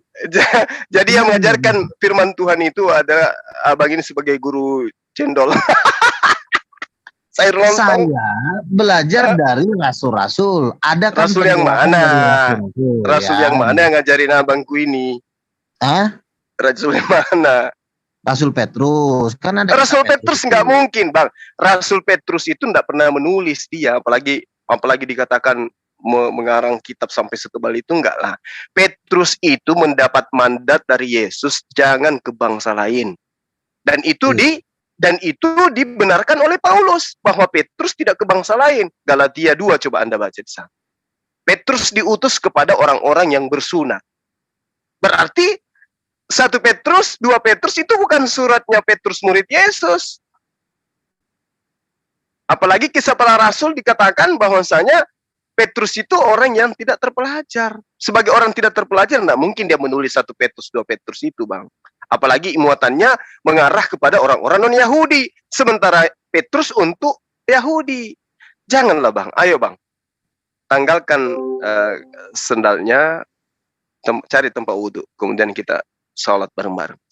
Yuk, nyembah kepada Tuhannya Yesus. King of King itu adalah Allah Subhanahu wa Ta'ala. Malikin nas, ilahin nas. Yesus aja selama usianya kurang lebih 30 tahun itu sibuk untuk menyembah kepada Tuhan. Nah, ini sekarang Anda justru menyembah kepada Yesus. Kan lucu. Ayo, jangan ikuti bom-bom. Bom-bom itu udah terlanjur dia. Udah terlanjur jauh dia. Abang Luga ini masih ada potensi kemudian untuk menjadi hamba Allah. Gini ya. Kitab suci tentang Yesus, tentang nubuatan, kita nggak boleh mendahului para rasul menjelaskan. Rasul yang mana? Bentar dulu. Di situ ada Rasul tulisan Bom-Bom. Bukan, Rasul Bom-Bom bukan rasul, dengerin. Apa dia? Kalau bukan ada rasul apa?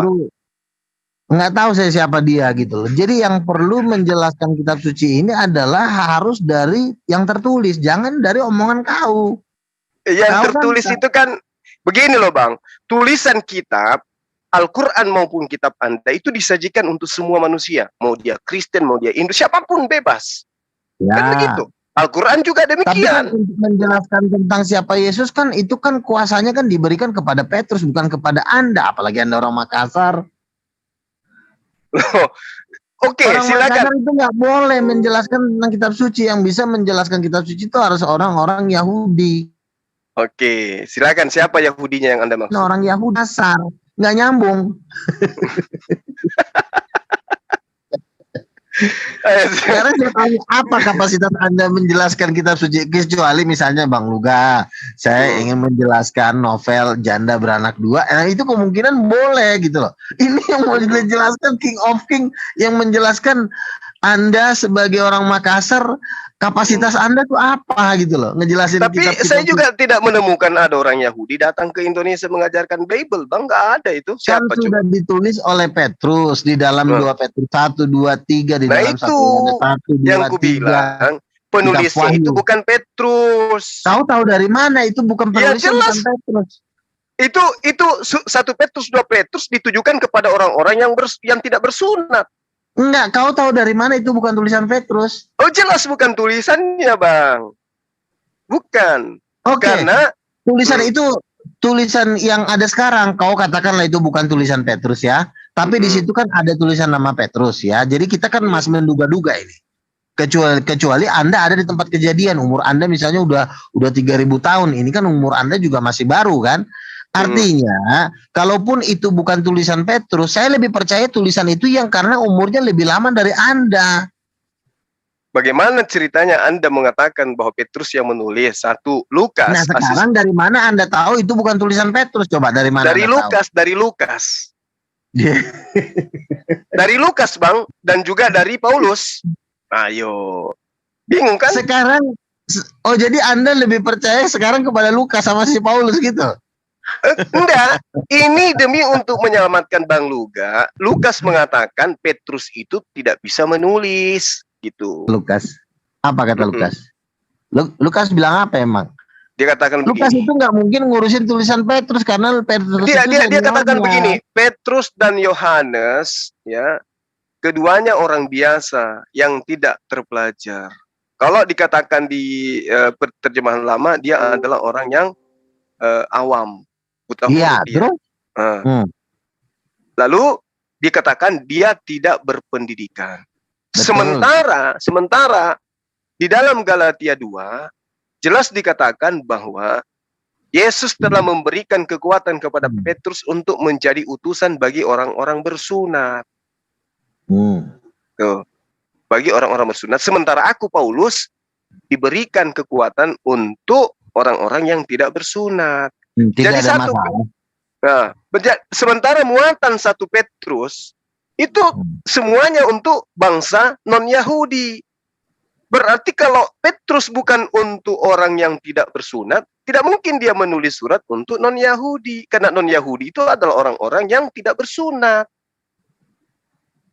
Ayo, sekarang Anda mau percaya Paulus katanya sebagai rasul. Rasul yang harus menjelaskan itu. Nah, sekarang saya sajikan data dari rasul Iya, Anda. tapi Anda tidak percaya? enggak begini. Apapun omongan Anda, saya tidak lebih percaya kepada Anda daripada kepada Petrus, ya. Arti dari begini loh, mengenai aku tidak untuk bersunat, yang satu untuk yang bersunat, itu pun yang menjelaskan bukan Anda. Itu tetap yang menjelaskan Petrus, karena Petrus pun dia juga menuliskan ini, kitab ini juga kepada bangsa-bangsa. Iya, gimana dia menuliskan ke bangsa-bangsa sementara dia diutus untuk orang yang bersunat? Yang Berarti menjelaskan masalah begini, arti dari untuk yang bersunat atau tidak bersunat, itu yang menjelaskan itu Petrus, bukan Anda.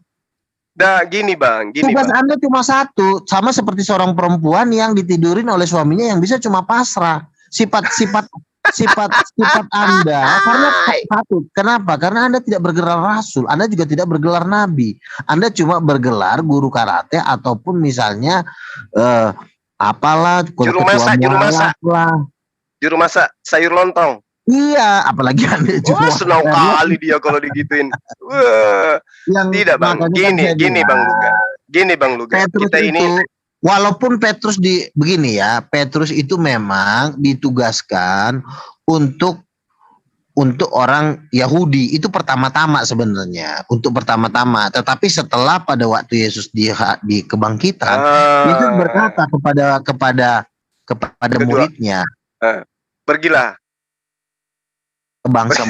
Itu juga diomong Tuhan kepada Petrus. Aduh. Makanya kitab suci itu tidak bisa kita yang, apalagi kau cuma yang ngartikan. Anda bukan rasul, Anda bukan nabi, kenapa harus itu Lukas 28 nomor 19 dan seterusnya. Lukas itu muridnya si atau Markus atau Markus 16 Dengerin. dan seterusnya itu Bang. Lukas itu dibantah oleh Matius 23 nomor 15. Jadi nggak ada jalan. Nggak begini. Yesus itu hanya untuk Bani Israel. Itu aja intinya. Nggak bisa. Karena Yesus juga berkata, jadikanlah segala bangsa muridku. Berarti itu tuduhan. Itu tuduhan terhadap Yesus. Yesus berkata. Siapa yang ngomong? Siapa yang ngomong begitu? pengarang Matius kan yang ngomong gitu. Lah, Matius itu rasul. Memang kau lebih tinggi jabatannya dari Matius. Emang kau siapa kan? Kembali lagi, kau ketua mualaf center, kau bukan rasul. Tunggu dulu Bang, tunggu. Nah, Tunggu dulu. masa kau ngajarin si Matius? Tunggu dulu Bang. Itu bukan Abang pernah melihat di dalam tulisan pengarang Matius bahwa dia melihat Yesus dan orang bernama Matius? Itu tidak bisa dijadikan tolak ukur. Oh, nggak bisa, Bang. Oh, nggak deh. Kalau cuma kayak gitu mah nanti kau jadi. Saya juga bisa kok. Luga sedang berdiri di jalanan. Bisa saya tulis. Saya yang nulis tapi saya bisa kok. Bisa. Bahkan ada tulisan gitu. Saya. Coba baca buku saya. Saya mengatakan gini. Luga adalah pendiri. Itu pembenaran itu. Itu pembenaran Anda. Saya. Nah, berarti saya bisa menulis tentang diri saya. Itu mah jangan gara-gara itu kau jadi menganggap si Matius itu bukan penulisnya. Lalu siapa penulisnya? Kau juga nggak tahu kecuali kau ketemu sama si Matius. Ya untuk menguji, Bang, untuk menguji. Kita tidak bisa. Gini Bang Luga. Begini kita Bang tidak Luga. bisa menduga-duga untuk menjebloskan orang ke neraka. Nggak boleh menduga-duga. Begini Bang Luga. Begini Bang, coba didengarkan dulu. Banget kau dengan duga-dugaan kau bisa menjebloskan orang ke neraka. Nggak boleh. Nah, begitu juga sebaliknya. Gini Bang, untuk membuktikan emas itu palsu atau asli, kita ambil emasnya, kita uji. Ya betul? Sekarang kau tahu Matius, kau tahu nama 12 murid aja dari Alkitab kok, bukan dari Al-Quran kok. Itu aja kau udah kalah. Makanya ini yang kita bahas. Celakanya kita pandang aja nih ya. Kalau misalnya saya berdebat sama kamu, saya misalnya bikin aturan, jangan sebut ayat Alkitab. Kau udah kalah. Nanti ku tanya, kau tahu Petrus dari mana? Ya nggak penting bagi saya, Petrus itu nggak penting. Gak penting bagi saya Petrus itu. Kalau kau tidak tahu Petrus, kau tahu ucapan Yesus dari siapa? Yesus itu pernah hidup masalahnya. Al-Quran cukup bagi kami. Oh, nggak bisa kejadian. Masalahnya Yesus salah besar kau. Nggak bisa kau. Kok bisa kayak gitu? Dengarin. Nggak bisa kau menceritakan orang yang pernah hidup dengan cara mimpi-mimpi dengan naik langit karena orangnya pernah hidup. Misalnya gini. Bukan mimpi. Kau menceritakan Presiden Jokowi dengan mimpimu, itu orang akan ngetawain kamu. Karena kenapa? Presiden Jokowi masih hidup. Kau harus menceritakan Presiden Jokowi dengan cara kau meliput sebagai wartawan ke istana. Tapi kalau kau menceritakan Presiden Jokowi dengan mimpi, dengan apa, itu orang akan ngetawain kamu karena dianya hidup. Sama seperti Yesus. Yesus itu pernah hidup dan orang yang harus menceritakan dia nggak boleh pakai mimpi, harus dengan saksi mata dan keterangan sejarah. Itu namanya orang gila. Menceritakan Yesus dengan mimpi lah, dengan ini nggak boleh. Itu namanya stres. Karena orangnya pernah hidup. Kecuali gimana kalau misalnya yang menyampaikan informasi itu pencipta langit dan bumi yang maha melihat dan menyaksikan? Itu namanya pencipta langit dan bumi orang gila. Karena nggak mungkin pencipta langit dan bumi. Benar ya? Kita aja sesama manusia aja. Dengerin ya. Jangankanlah dulu Tuhan. Sesama manusia aja. Kalau kita menceritakan mimpi kita, orangnya di depan mata, itu kita bisa di depan gila. Lah kalau ada Tuhan menceritakan lagi kejadian yang sudah terjadi di depan mata, itu namanya Tuhannya orang gila. Iya dong. Jadi Anda lebih percaya pengarang yang tidak jelas daripada Tuhan pencipta dan bumi gitu? Iya, masalahnya lo ngomong-ngomong Tuhan, emang Tuhan teman lo? Terus tanya Tuhannya tetangga dia, ini orang gila darah nih. Tuhan itu bukan teman lo, bukan tetangga lo. Tuhan itu di sorga. Emang lo kapan lo ke sorga? Jangan segampang itu lo bilang, saya ke sorga, saya ke langit. Emang segampang itu lo bilang saya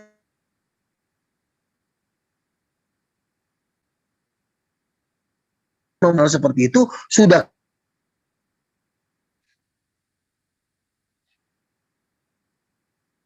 Suaranya Bang Luga timbul tenggelam ini. Hilang timbul nih suara si Luga ini. Iya kan? Apa tuh?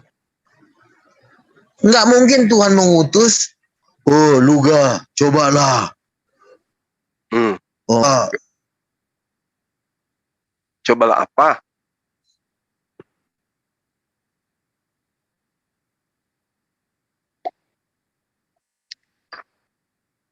Luga. Suaranya hilang, Bang. Jaringannya kali Gunda. Iya. Koneksinya putus, Bang. Kok jadi saya dibilang bertetangga dengan Tuhan? Makin halus si Luga ini. Pencipta langit dan bumi dibilangnya orang gila katanya. Sementara mereka tidak paham kitab. Cobalah kita lihat tadi Yeremia 36:30. Itu kan udah jelas sekali tuh. Tidak akan ada lagi keturunan Yoyakim yang akan menjadi raja di atas tahta Daud. Fakta di lapangan, emang Yesus tidak pernah jadi raja. Nah, masalahnya sekarang mereka memaksakan Yesus itu adalah raja. Hidup di dalam dunia halusinasi gitu. Jadi susah memang. Ya, susah. Nah, kalau mereka memaksakan raja perkasa, raja damai dan seterusnya ya, dan harus ada oknum kemudian yang duduk di situ sebagai raja. Baginda Rasulullah Muhammad SAW itu lebih pantas. Itu lebih pantas itu. Nah, kenapa dikatakan kerajaan Daud itu kerajaan yang diberikan oleh Allah kepada keturunan para nabi, keturunan Abraham? Ya karena memang Tuhan yang memberikan jalan untuk itu. Dia menjadi raja kemudian. Berarti itu adalah tahta yang dihadiahkan oleh pencipta langit dan bumi kepada Daud. Nah, tahta Daud. Tahtanya itu di sebelah kanan Allah. Tahtanya di sebelah kanan Allah. Mesias itu duduk di sebelah kanan Allah. Kapan di Daud dalam di Kejadian Bang 49 diterangkan tidak akan berpindah kerajaan itu sebelum yang berhak itu datang. Ketika yang berhak itu datang, kerajaan itu berpindah. Nah, sekarang kerajaan yang masih berdiri kokoh sampai hari ini itu di mana? Siapa rajanya pertama? Di Matius 22 kan dikatakan bahwa Mesias itu akan duduk di sebelah kanan Allah. Siapa yang bisa menggenapi ini? Kapan? Nah, sementara Yesaya 45 nomor 6 tidak ada Tuhan di luar dia. Tidak ada Tuhan yang duduk di samping kanannya, samping kirinya, samping depan, belakang, muka belakang, atas, bawah, senggol, kanan, kiri. Itu yang ngomong. Jangan kau ngajarin Yesus, kau jangan ngajarin Yesus. Kok kau jadi kau lebih pintar? Iya, dia Yesus pun kalau duduk di atas, dia di sebelah kanan Tuhan, dia tidak menjadi Tuhan, Bang. Menjadi Tuhan dia. Cuma duduk-duduk di situ.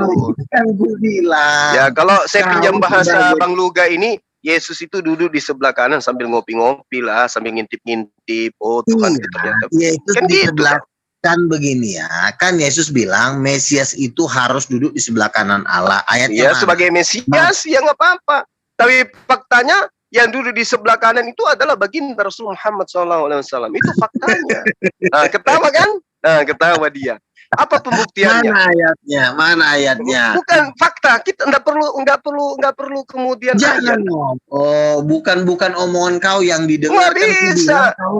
Maka Muhammad dan Aba Ahadim min rijalikum walakin Rasulullah wa khataman nabiyyin. Itu faktanya. Dia yang bertahta kemudian mengajarkan hukum-hukum Tuhan di atas muka bumi, bukan Yesus. Yesus nggak pernah mengajarkan hukum Tuhan di atas muka bumi, nggak pernah. Dia cuma mengajak Bani Israel kembali kepada hukum Taurat. Cakupan ajarannya kecil sekali, cuma se-RT. Tapi kalau baginda Rasulullah SAW sebagai wakil Tuhan untuk menegakkan hukum-hukum di atas muka bumi ini, itu lebih pantas dikatakan duduk di sebelah kanan Tuhan.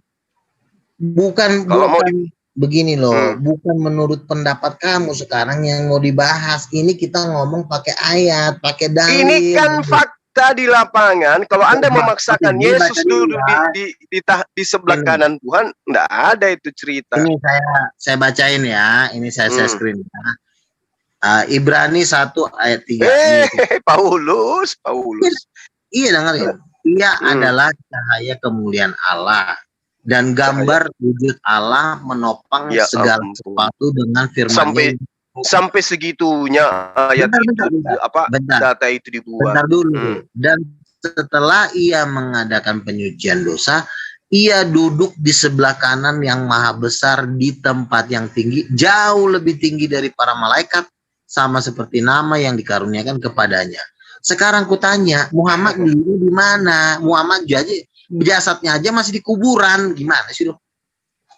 Abang, saya katakan kepada abang, Di dalam pengajaran abang sendiri dikatakan. Ini kitab loh, bukan saya ngarang-ngarang. Jadi saya tuh ada data bang. Kalau berbicara itu harus punya data. Data Ya. apa coba?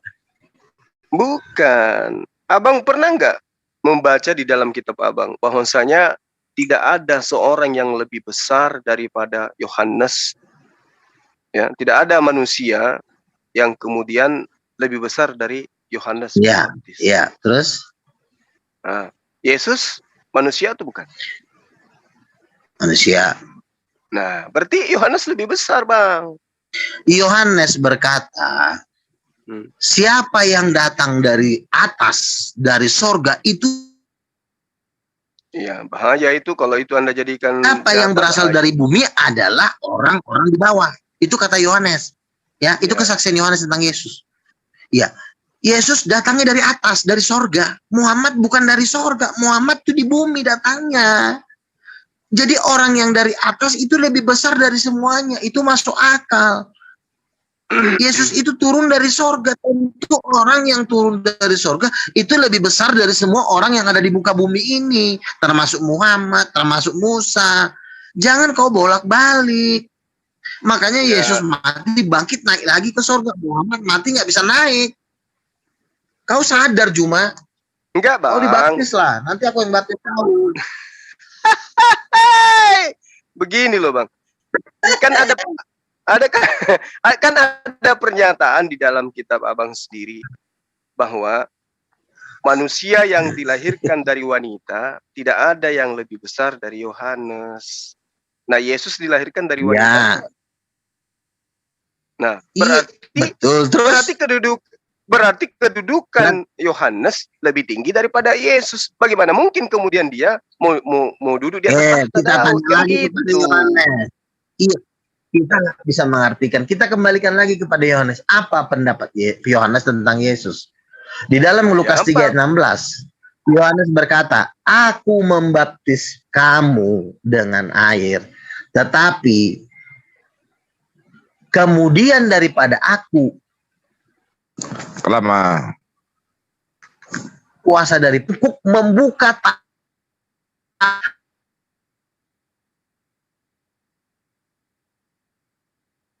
hilang lagi Bang Luga. Hilang lagi Bang Luga.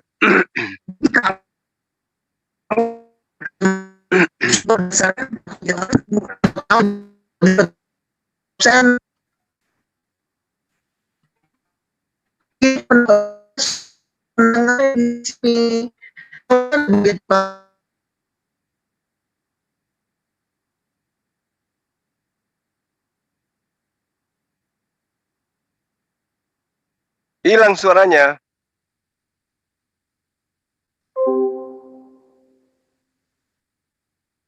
Itu kitab abang loh yang mengatakan itu. Jadi tidak bisa kita ngarang-ngarang Bang. Jadi kalau Anda mencari Tuhan, carilah Tuhan yang lebih besar dari Yohanes. Karena kitab Lukas itu jelas mengatakan bahwa Yohanes lebih besar dari Yesus. Kan begitu. Gimana ceritanya Yesus bisa jadi Tuhan? Mengalahkan kebesaran Yohanes aja tidak bisa. Gimana itu Bang? Berpikirlah, cari Tuhan yang lebih besar, yang lebih hebat. Ya kan? Jangan mencari Tuhan yang lebih kecil dari Yohanes. Lukas 7 kan jelas dikatakan itu. Kecuali kalau abang tidak percaya kitab abang sendiri kan, ya itu penyakit namanya. Aku berkata kepadamu, di antara mereka yang dilahirkan oleh perempuan, tidak ada seorang pun yang lebih besar daripada Yohanes. Nah, Yesus dilahirkan oleh perempuan. Berarti dia tidak lebih besar daripada Yohanes, kan nggak gitu, bisa seperti itu menafsirkan kitab suci sesuka hati loh. Kita tanya lagi ke Yohanes, menurut Yohanes. Ini perkataan Yesus loh. Iya, kalau kita ingin tahu tentang siapa Yesus, kita kembalikan lagi ke Yohanes. Nah, benar tuh. Iya, nanti kita larikan ke Yohanes. Ya. Oke, nggak apa-apa. Yesus juga berkata, tidak ada seorang pun yang sampai kepada Bapa kalau tidak melalui aku. Itu kan berarti si Yohanes sudah dianggap lontong. Enggak, itu setelah Yohanes. Itu setelah Yohanes. Coba apa perkataan Yesus di dalam aslinya ini? Yesus asli. Aspri. Enggak, coba Abang lihat di dalam Matius 21 nomor 31 apa yang dikatakan oleh Yesus di sana. Matius 21 nomor 31 32. Yohanes datang untuk menunjukkan jalan kebenaran kepadamu dan kamu tidak percaya kepadanya. Tetapi pemungut-pemungut cukai, perempuan-perempuan sundal yang percaya kepadanya, ya, mereka lebih duluan masuk ke dalam kerajaan Tuhan. Hanya karena percaya kepada Yohanes. Jadi orang tidak perlu percaya pembaptisan, Yesus mati di atas tiang salib, orang masuk ke dalam surga. Karena Yesus mengatakan, pelacur-pelacur yang percaya kepada Yohanes lebih duluan masuk ke dalam surga daripada Bang Luga. Kan itu data, Bang. Oh, Gak kita nggak bisa baca ayat sepotong-sepotong. Yohanes 3:18. Ini perkataan Yesus. Aku berkata kepadamu, sesungguhnya pemungut cukai artinya rentenir dan perempuan sundal artinya pelacur akan mendahului kamu ke dalam kerajaan Tuhan. Kenapa? Karena dia percaya kepada Yohanes. Maksudnya gini loh, Nah, dia kan begitu. kepada Bukan percaya kepada Tuhan datang dalam rupa manusia, mati di atas tiang salib. Itu adalah oleh-oleh dari pengarang Di kitab Rasul Anda untuk orang Romawi dan Yunani. Tapi Sudah. yang Yesus katakan, pelacur, rentenir, pemungut cukai. masuk ke dalam kerajaan Ya. Allah. Di kerajaan Allah emang siapa? Ya Masuk ke orang-orang dalam yang kerajaan percaya Allah. kepada Lalu Yohanes. Orang yang percaya kepada Yohanes bahwa Yesus itu Yohanes aja adalah menunjuk utusan Yesus. Tuhan. Kan begitu, Abang. Dengerin, Yohanes ketemu Yesus. Yohanes bilang apa? Inilah anak domba Allah yang menghapus dosa dunia. Yang Kata nggak ada urusan dengan itu. Tapi yang pasti Yesus menghapus dosa itu kenapa? Kalau dia diikuti ajarannya. Dengerin Kalau ya. tidak diikuti ajarannya, dosa yang mana yang mau dihapus? Sekarang yang dinanti-nantikan bangsa Israel itu bukan Yohanes tapi Mesias. Iya, Makanya tapi Mesias itu bukan Yesus. oh, salah besar kau ini. Makanya dengerin dulu kan. Makanya Yeremia kan 36 nomor 30 itu nggak bisa, Bang. Nggak bisa lolos dari sana, Bang. dengerin ya. Jadi waktu itu ahli-ahli Taurat mendatangi Yohanes. Kau ngapain kau baptis-baptis orang? Oh, saya adalah orang yang tertulis di dalam kitab Nabi Yesaya yang berseru-seru luruskan jalan Tuhan. Yohanes berseru-seru untuk mempersiapkan jalan Tuhan. Lalu Yohanes berkata kepada Yesus, membuka tali kasutnya pun aku tidak layak. Berarti Yesusnya adalah Tuhan. Nah, Yohanes itu cuma orang yang mempersiapkan jalan Itu untuk datangnya Mesias. tafsiran orang yang mau menyembah anak Maria. Dengerin. Karena Yohanes membantah dirinya, saya bukan Mesias. Lalu kenapa lu baptis orang? Iya, saya memang membaptis orang, tapi saya bukan Mesias. Lalu Mesiasnya yang mana? Makanya di dalam 1 Yohanes, para murid-muridnya Yohanes itu mencari Mesias itu mana. Kami udah menemukan Mesias. Makanya murid-muridnya Yohanes beralih kepada Yesus. Makanya sebagian dari murid Yohanes itu menjadi muridnya Yesus.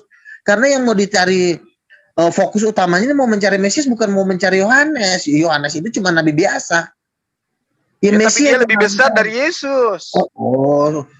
Orang yang percaya kepada dia juga langsung surga. Oh tidak, kau salah besar. Yohanes saja mengatakan ini pernyataan Yesus sendiri di dalam Matius 21 nomor 31. Kau salah mengartikan. Kamu nggak bisa seperti itu karena Yohanes berkata, aku datang membaptis kamu dengan air, tetapi yang lebih berkuasa daripada aku akan membaptis kamu dengan Roh Kudus dan membuka tali kasutnya pun aku tidak layak. Lu jangan menyesatkan orang, nggak boleh begitu. Enggak, ini fakta di dalam kitab saudara sendiri. Aku berkata kepadamu sesungguhnya pemungut cukai dan perempuan-perempuan pelacur akan mendahului kamu masuk ke dalam kerajaan Tuhan. Itu yang ngomong siapa? Karena Yesus. Iya. Jadi orang yang percaya kepada Yohanes akan masuk ke dalam surga. Kok bukan orang yang percaya? Loh, kayak mana ceritanya Abang ini? Artinya bukan orang yang percaya kepada Yohanes, di situ salah kau. Tetapi orang yang baca nomor 32-nya. Ini Abang ini jangan menyesatkan. Baca. Mana ada Yesus suruh percaya? Baca. Iya, baca nomor 32-nya, Bang. Matius berapa? Abang kayak orang mandul. Matius 21. Nah, ini kayak bom ini juga ndak tahu Bible ternyata juga. Cuma King of King aja yang ditahu. Siapa di antara kedua orang itu yang akan melakukan kehendak ayahnya? Apa kata Yesus? Aku berkata kepadamu, sesungguhnya pemungut-pemungut cukai. Itu kan jelas, Bang. Ayat 32-nya coba, apa yang dikatakan? 32. Apa yang dikatakan? Menunjukkan jalan kepadamu dan kamu tidak. Tapi yang percaya, orang-orang menunjukkan kebenaran, bukan percaya kepada Yohanes, menunjuk jalan kepada kebenaran, bukan Yohanes itu kebenaran. Kebenaran itu adalah Yesus sendiri. Yohanes 14 ayat 6, akulah kebenaran dan hidup. Gimana sih? Jelas di sini belum ada penyaliban, belum ada kematian, dijual kemudian oleh orang-orang yang menginginkan Yesus menjadi Tuhan. Pemungut cukai, orang-orang sundal, itu sudah lebih dulu masuk ke surga. Padahal Yesus belum disalib. Coba baca. Ikra. Ini aja kau baca dulu ya. Kau baca Lukas 7 ayat 32 ya. Lukas 7 lagi. Lukas 7 ayat 32. Lukas 7 ayat 32. 28. Nomor 28. Aku berkata kepadamu, di antara mereka yang dilahirkan oleh perempuan tidak ada seorang pun yang lebih besar dari Yohanes. Yesus. Lukas 7 ayat 22. Apa? Nah, gini kan? Lukas 7 ayat 20. Ketika kedua orang itu sampai kepada Yesus, mereka berkata, Yohanes Pembaptis menyuruh kami bertanya kepadamu, engkaukah yang akan datang itu, atau haruskah kami menantikan seorang yang lain? Pada saat itu Yesus penyakit, penderitaan, dan roh jahat, dan mengaruniakan penglihatan pada orang buta. Dan jawab Yesus kepada mereka, pergilah, katakan kepada Yohanes, orang buta melihat, orang lumpuh berjalan, orang mati dibangkitkan. Jadi Yohanes ini masih menunggu seseorang. Tolong tanya Yesus. Memang menunggu seseorang, tapi itu bukan Yesus. Bukan Yesus yang ditunggu.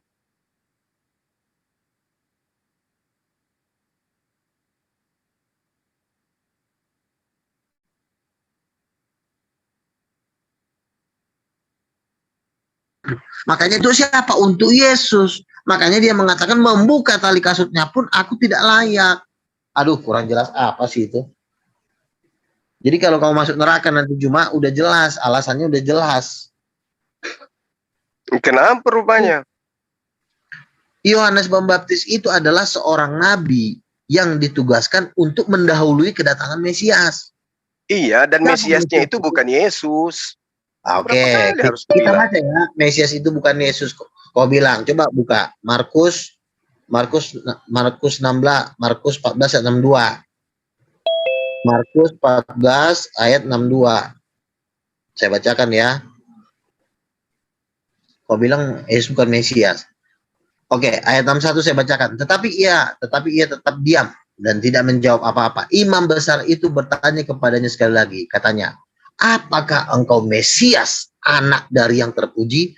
Jawab Yesus, akulah dia, dan kamu akan melihat anak manusia duduk di sebelah kanan yang maha kuasa dan datang di tengah-tengah awan di langit.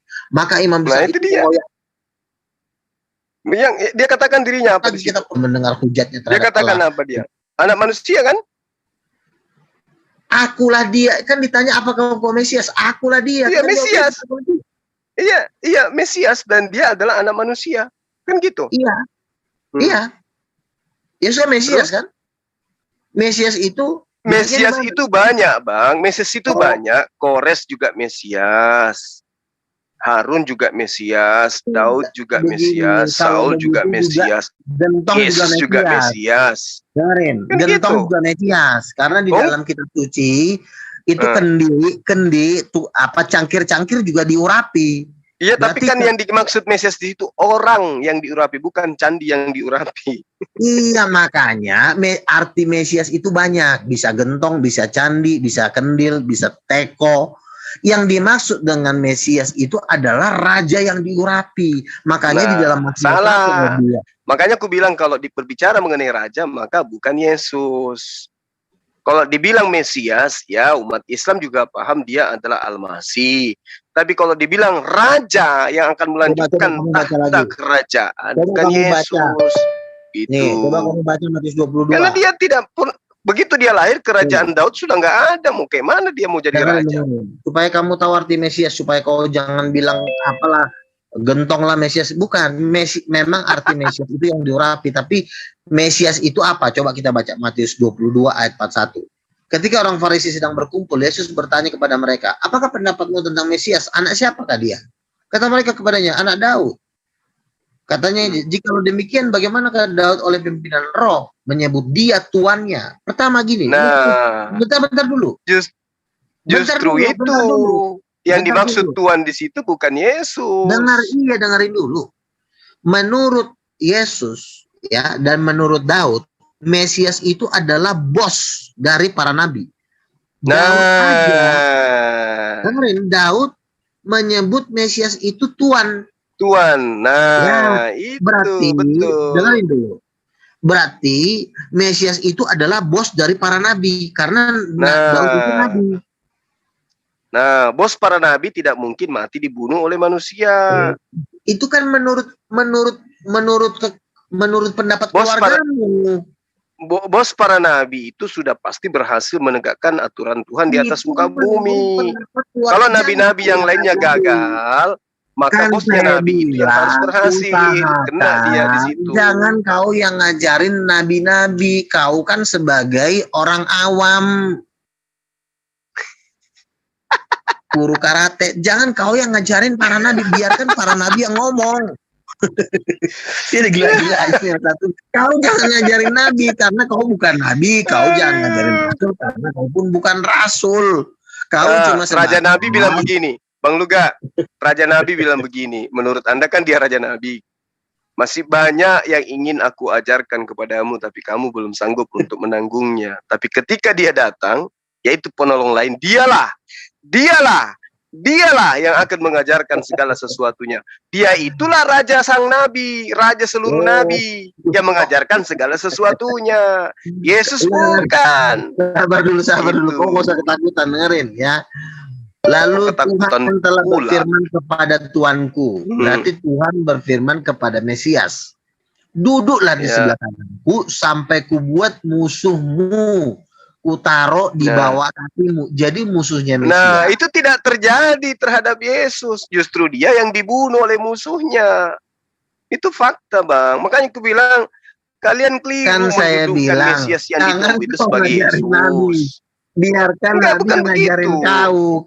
Bukan. Justru saya meluruskan ajaran Nabi yang dibengkokkan oleh Luga in the Gang. Gitu. Kecuali misalnya Yesus ada itu dapat panggil Tuhan oleh Daud. Kan saya bilang tidak mungkin seorang anak dipanggil Tuhan oleh bapaknya. Itu anak durhaka namanya. Jangan kau ngajarin karena kau bukan penulis kitab. Biarkan penulis kitab itu yang menjelaskan, bukan kau. Apalagi kau kan cuma ketua mualaf. Tapi kan kita harus melihat fakta, Bang, di lapangan. Bukan begitu. Kita ada nabi, ada rasul. Kita jangan ngajarin rasul. Umur mereka juga udah jauh lebih tua dari kau, cuma mereka udah 3000 tahun yang lalu hidup. Iya, tapi kan rasul-rasul itu tidak tahu bahasa Indonesia, Bang. Saya tahu. Bukan masalah bahasa, kan dikatakan begini. Duduklah di sebelah kananku sampai musuh-musuhnya dijadikan tumpuan kaki. Jadi musuhnya Mesias ini akan dijadikan tumpuan kakinya. Apakah Juma ini termasuk musuhnya Mesias? Akan dijadikan tumpuan kakinya. Faktanya Yesus itu tidak bisa ngapa-ngapain, Bang. Justru dia yang dibunuh oleh musuhnya. Gimana dia faktanya kata siapa? Kata siapa? Lah faktanya dia berumur 30 tahun kurang lebih, dikejar-kejar sama musuhnya, malah dibunuh oleh musuhnya kan. Jadi bagaimana mungkin kemudian dia mau melihat musuhnya dihancurin sama Tuhan? Tidak kan. Yang benar itu adalah oknum yang datang setelahnya, yang membawa hukum Tuhan berapi-api di tangan kanannya untuk disampaikan kepada bangsa-bangsa. Yesus mana ada, dia cuma mutar-mutar di Galilea. Gimana itu abang ini? Terlalu tinggi hairan abang. Yesus untuk menjadikan Yudas taat kepadanya saja nggak bisa.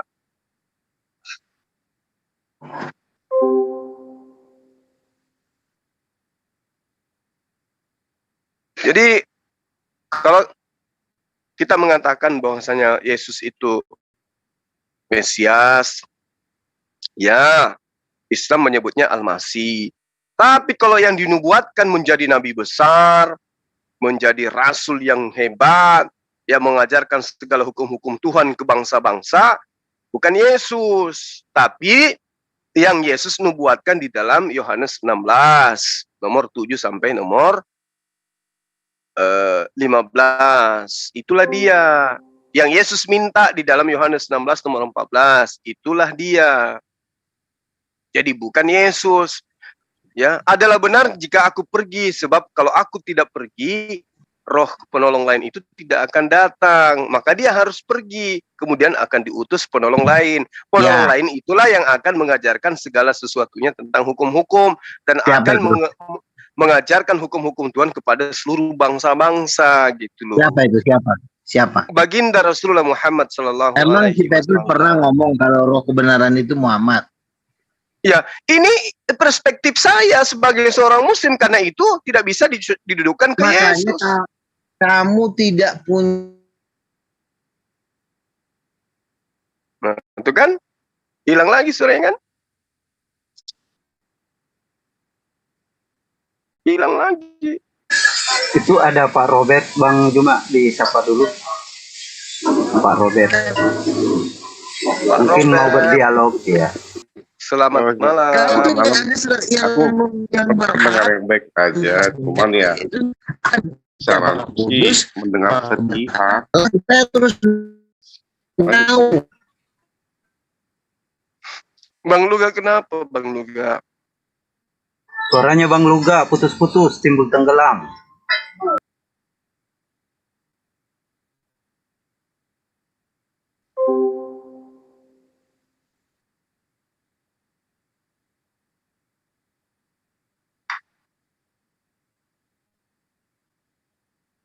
Oke Bang, mungkin baiknya ditutup aja dulu ini. Habis Isya kita lanjut lagi. Kalau ada teman Kristen ingin dialog lagi boleh. Aduh, cuma. Kasihan. Ya Bang Luga, kita tutup ini dulu karena karena Anda sudah dibantah dengan Yeremia 36 nomor 30. Yesus tidak akan mungkin duduk di atas tahta Daud. Itu aja dulu Bang. Itu Anda duduk merenung, Anda pikirkan nasib Abang. Ternyata Yeremia 36 nomor 30 itu mencegat anak Maria menjadi raja di atas tahta Daud. Karena keturunan Yoyakim tidak akan ada lagi yang duduk di situ. Dan memang faktanya Yesus tidak pernah duduk di atas kerajaan. Jadi tinggalkan angan-angan yang selama ini membuat Bang Luga semakin gendut, semakin gemuk. Tapi sekarang agak mending, sudah agak kurusan kulihat. Dari sebelumnya apa lo ngomong Yesus gak bisa duduk di atas tahta Daud itu gimana sih? Saya salah tafsir makanya. Iya kan memang nggak bisa Bang. Pertama nubuatannya ada, keturunan Yoyakim. Kedua kerajaannya sudah nggak ada. Mau duduk di mana dia? Tidak ada lagi tahta Daud. Mau duduk di mana dia rupanya? Dilahirkan dari darah dan daging, tapi dari roh. Ya kalau begitu bukan tahta Daud namanya. Tahta Barza itu namanya Bang. Iya, Yesus udahlah, itu kan Yesus itu kan dari darah dan daging, dari roh. Jadi nggak ada urusannya dengan Daud. Makanya dia cuma garis keturunan Daud secara roh, nggak secara daging. Makanya dia sementara Mesias, Bang. Sementara Mesias yang ditunggu oleh Yahudi itu harus mengembalikan kejayaan kerajaan Daud supaya nanti dalam kerajaan 1000 tahun. Itulah nanti akan. Kenapa larinya ke sono? Ya memang isi itu nanti Tuhan Yesus datang kedua kali secara fisik jadi raja di Yerusalem selama 1000 tahun. Ada lagi orang kedatangan yang kedua kalinya itu orang siap-siap untuk pindah alam kok jadi raja. Raja apa pula dia? Nggak ada lagi itu Bang. Dong. Yesus akan menjejakkan kakinya, Zakaria pasal 14, Tuhan akan menjejakkan kakinya di Bukit Zaitun Yerusalem, dan bukit itu akan terbelah dan dia akan masuk Yerusalem melalui pintu gerbang timur. Itu Ya, harus digenapi. dengar, di Islam juga ada. Beliau datang untuk kedua kalinya. Memang itu betul, tapi datang Menjadi bukan raja. untuk menjadi raja. Loh, Dia datang untuk meluruskan ajarannya yang dibengkokkan. Oh, bukan. Di Matius 16 ayat 28, anak manusia akan datang sebagai raja dalam kerajaannya. Kerajaan apa lagi? Loh, disitulah dia memulai dia baru memulai sebagai raja kok. Gimana sih? Iya, raja apa? Oh, raja apa? Iya, itulah King of King, yaitu Tuhan menjadi raja. Kan harus digenapi Tuhan menjadi raja. Itulah aku bilang, abang ini hidup di alam khayal. Makanya sekarang aku bilang, Raja Daud bernubuat, ya. Raja Daud bernubuat. Kalau Tuhan itu akan duduk di atas tahta Daud, itu kapan digenapi? Sementara tahta Daud itu fisik, bukan rohani. Ya, kerajaan Daudnya sudah nggak ada. Iya, tetapi kan nubuatan kan pasti digenapi. Daudnya memang nggak ada, tapi tahtanya kan masih ada di Yerusalem, kotanya aja masih ada. Ya sudah, kalau nubuatan harus digenapi, Yeremia 36 nomor 30, Yesus tidak akan pernah duduk di atas tahta Daud. Susah itu. Ada nubuatannya, dia nggak duduk di atas tahta Daud. Oh, siapa bilang? Orang-orang di Yeremia 36 nomor 30. Malaikat Gabriel aja mengatakan kepada Maria bahwa dia akan menjadi raja atas keturunannya pun sampai selama-lamanya. Itu cerita yang dibangun oleh orang yang ngintip-ngintip kitabnya Yahudi lalu kemudian dijual ke Romawi. Laris. Mereka tepuk tangan dengan adanya. Membuktikannya. Karena terbukti Yesus bangkit dari antara orang mati kok. Berarti kan itu kan benar omongannya. Kalau kecuali Yesus mati di kuburan. Bang, kalau itu terbukti, maka murid-murid Yesus itu semuanya akan menunggu di pemakaman untuk menyaksikan kebangkitan muridnya, gurunya. Tapi kan tidak ada satupun manusia yang menanti dia bangkit dari kubur. Jangankan manusia, semut pun tak ada. Jadi itu cerita-cerita yang dibangun untuk oleh-oleh bagi Romawi Yunani. Bagi Yerusalem tidak ada cerita itu, Bang. Nggak ada. Itu kan pendapat Anda. Anda. Fakta di lapangan sekarang ini kayak mana? 12 suku Yahudi ada 12 itu kemana mereka? Kenapa nggak ada yang menuhankan Yesus? Yesus dituhankan itu ditopang. Dengar. Yesus dituhankan banyak orang itu bukan karena faktor kebenaran, tapi faktor kekuasaan. Kekaisaran Romawi yang mengajarkan itu kepada seluruh penjuru bumi. Dibantu oleh militernya mereka, kerajaannya mereka, uangnya mereka, kekuasaannya mereka, ilmu mereka itu dipakai untuk mengimpasi dunia untuk mengajarkan menyembah kepada manusia Yesus. Bukan karena faktor kebenaran. Faktanya, tidak dong. Ya, faktanya, Yerusalem sampai hari ini tidak mendudukkan Yesus itu sebagai Tuhan. Mereka tetap menuhankan Asep. Kan dibilang kan nanti pada waktu belum. Harusnya dia jadi Tuhan setelah sejak di mana dia datang gitu. Tapi faktanya Yerusalem tidak ada yang menuhankan dia. Hanya euforia di gereja, di orang-orang non-Yahudi ini aja yang mengajarkan Yesus itu adalah Tuhan. Sementara tuan rumah yang empunya nggak ada itu dia Tuhankan manusia Yesus. Nggak ada. Kan makanya kan Yesus kan sudah mengatakan, hai kamu kawanan kecil. Siapa kawanan kecil ini? Ya. Yerusalem. Berbahagialah kamu. Dengerin dulu. Kawanan kecil ini adalah yang tadi yang Anda sebut, yaitu pemungut-pemungut cukai, orang-orang sundal, orang-orang miskin, orang-orang gembel, yang itulah yang pengikut Yesus. Karena orang-orang sarjana-sarjana teologi, profesor dokter, orang pintar nggak mau menjadi muridnya Yesus, sombong-sombong mereka. Makanya Yesus berkata, hai kamu kawan kecil, berbahagialah kamu karena Bapamu berkenan memberikan kerajaan itu kepadamu. Lalu di Matius 16 juga Yesus berkata, kenapa mereka tidak menerima? Aku bersyukur kepada, sebentar dulu. Yesus berkata begini, aku bersyukur kepadamu Bapa langit, Tuhan langit dan bumi, sebab engkau menyembunyikannya kepada orang pintar, tapi engkau menyatakannya kepada orang kecil. Yang mendapat kerajaan Tuhan itu adalah orang-orang kecil, orang-orang jalanan, orang-orang tidak terpelajar. Makanya maksud saya terus itu adalah dikatakan tidak terpelajar, tapi mereka lah yang mempunyai kerajaan berarti Tuhan. Tidak sesuai dengan fakta di lapangan, karena yang menerima Yesus sebagai Tuhan itu adalah kerajaan besar. raja-raja, kaisar-kaisar, para uskup-uskup. Jadi tidak sesuai dengan fakta di lapangan, Bang Luga. Dengerin, Petrus itu nelayan, tetapi karena dia orang kecil mau mengikuti Yesus, akhirnya penguasa-penguasa dunia ini mengikuti kalau Yesus. dalam taraf itu memang betul para nelayan yang menerima dia sebagai apa? Sebagai utusan Tuhan. Yang kita ceritakan ini, dia menjadi Tuhan itu karena diprakarsai oleh kekuatan yang dimiliki oleh kekaisaran. Kekaisaran yang begitu hebat, dahsyat pengaruhnya lah yang kemudian mengajarkan bahwa Yesus itu adalah Tuhan, gitu loh. Anda jangan mendengarkan dari pakar-pakar sejarah. Pakar sejarah yang mana? Ya faktanya Yerusalem sampai hari ini tidak ada itu mengatakan Tuhan mereka datang dalam rupa manusia. Nggak ada, Bang. Itu hanya dihadiahkan kepada kekaisaran Romawi. Jangankan menerima Yesus, di zaman Musa pun ya, yang masuk tanah perjanjian itu cuma 2 orang dari 6 juta orang. Bayangin, 6 juta itu dia. yang masuk cuma 2 orang. Artinya kalau sedikit yang mengikut Tuhan, jangan berarti jangan kecewa, karena juga yang percaya sama Tuhan dari zaman dulu. Lihat ya, di zaman Nuh. Inilah yang menjadi bukti bahwa Kristen itu bukan ikut ajaran Tuhan, karena yang ikut ajaran Tuhan itu sedikit.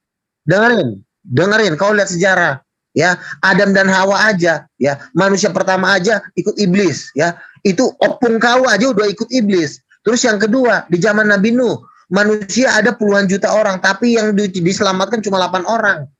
Jadi lu jangan lu mengatakan Yerusalem aja nggak percaya, di zaman Nuh aja yang selamat cuma 8 orang. Memang sejarah sudah membuktikan bahwa yang selamat itu selalu sedikit, karena surga itu terlalu mahal bagi orang-orang sampah. Di zaman Musa aja yang masuk tanah perjanjian itu dari 6 juta yang berangkat, yang masuk cuma 2 orang. Ya, begini loh, Bang. Apa? Kalau Yerusalem tidak percaya, itu udah terlalu wajar dan sangat wajar, karena nenek moyangnya mereka pun tidak masuk ke tanah perjanjian. Abraham aja juga dipilih satu dari antara seluruh bangsa kok, satu di antara 1 M banding 1 orang. Makanya lu jangan bangga kalau Yerusalem aja nggak percaya, itu wajar.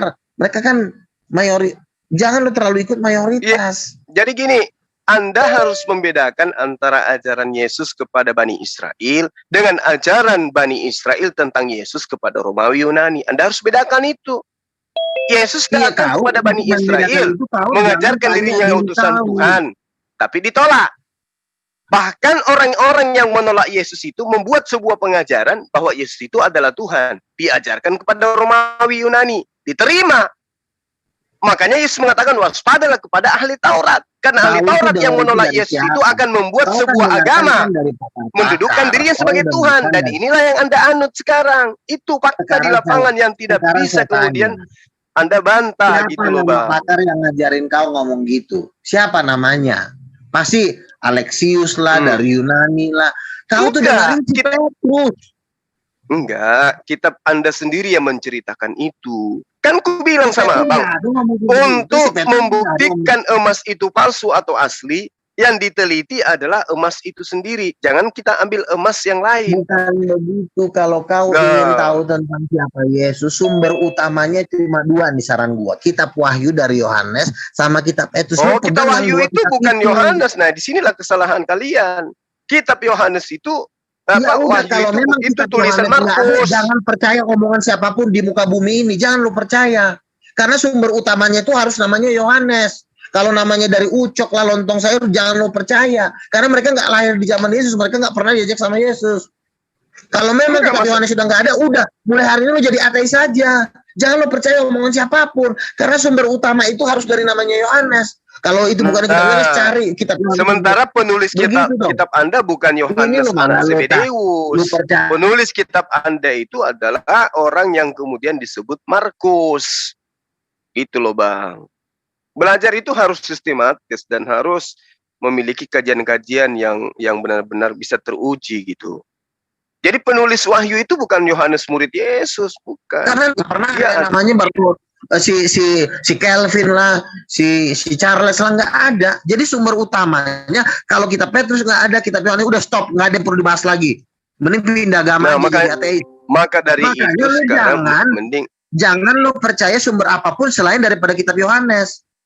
Masalahnya kitab Ini lo Yohanes percaya? itu bukan ditulis oleh murid Yesus. Itu Kalaupun yang jadi tidak ditulis masalah. oleh kalaupun tidak ditulis, lo cari sampai dapat. Lo cari sampai dapat. Jangan lo cari tanya-tanya si lontong sayur. Bang Luga kita Dari apa, sudah Bang? lo cari sampai mati. Cari sampai mati. Kalau nggak ada, udah stop. Bunuh diri aja lo. Gitu. Prinsip itu tuh begitu. Jangan cari kitab Yohanes nggak ada. Boleh ketawa Lo nggak? cari kitab Kelvin lah. Lo cari kitab Sabar Bang Luga. Sumber utama dari siapa Yesus itu harus dari nama itu. Kalau kitab Yohanes ini bukan dari sumber Yohanes, lu cari sampai mati.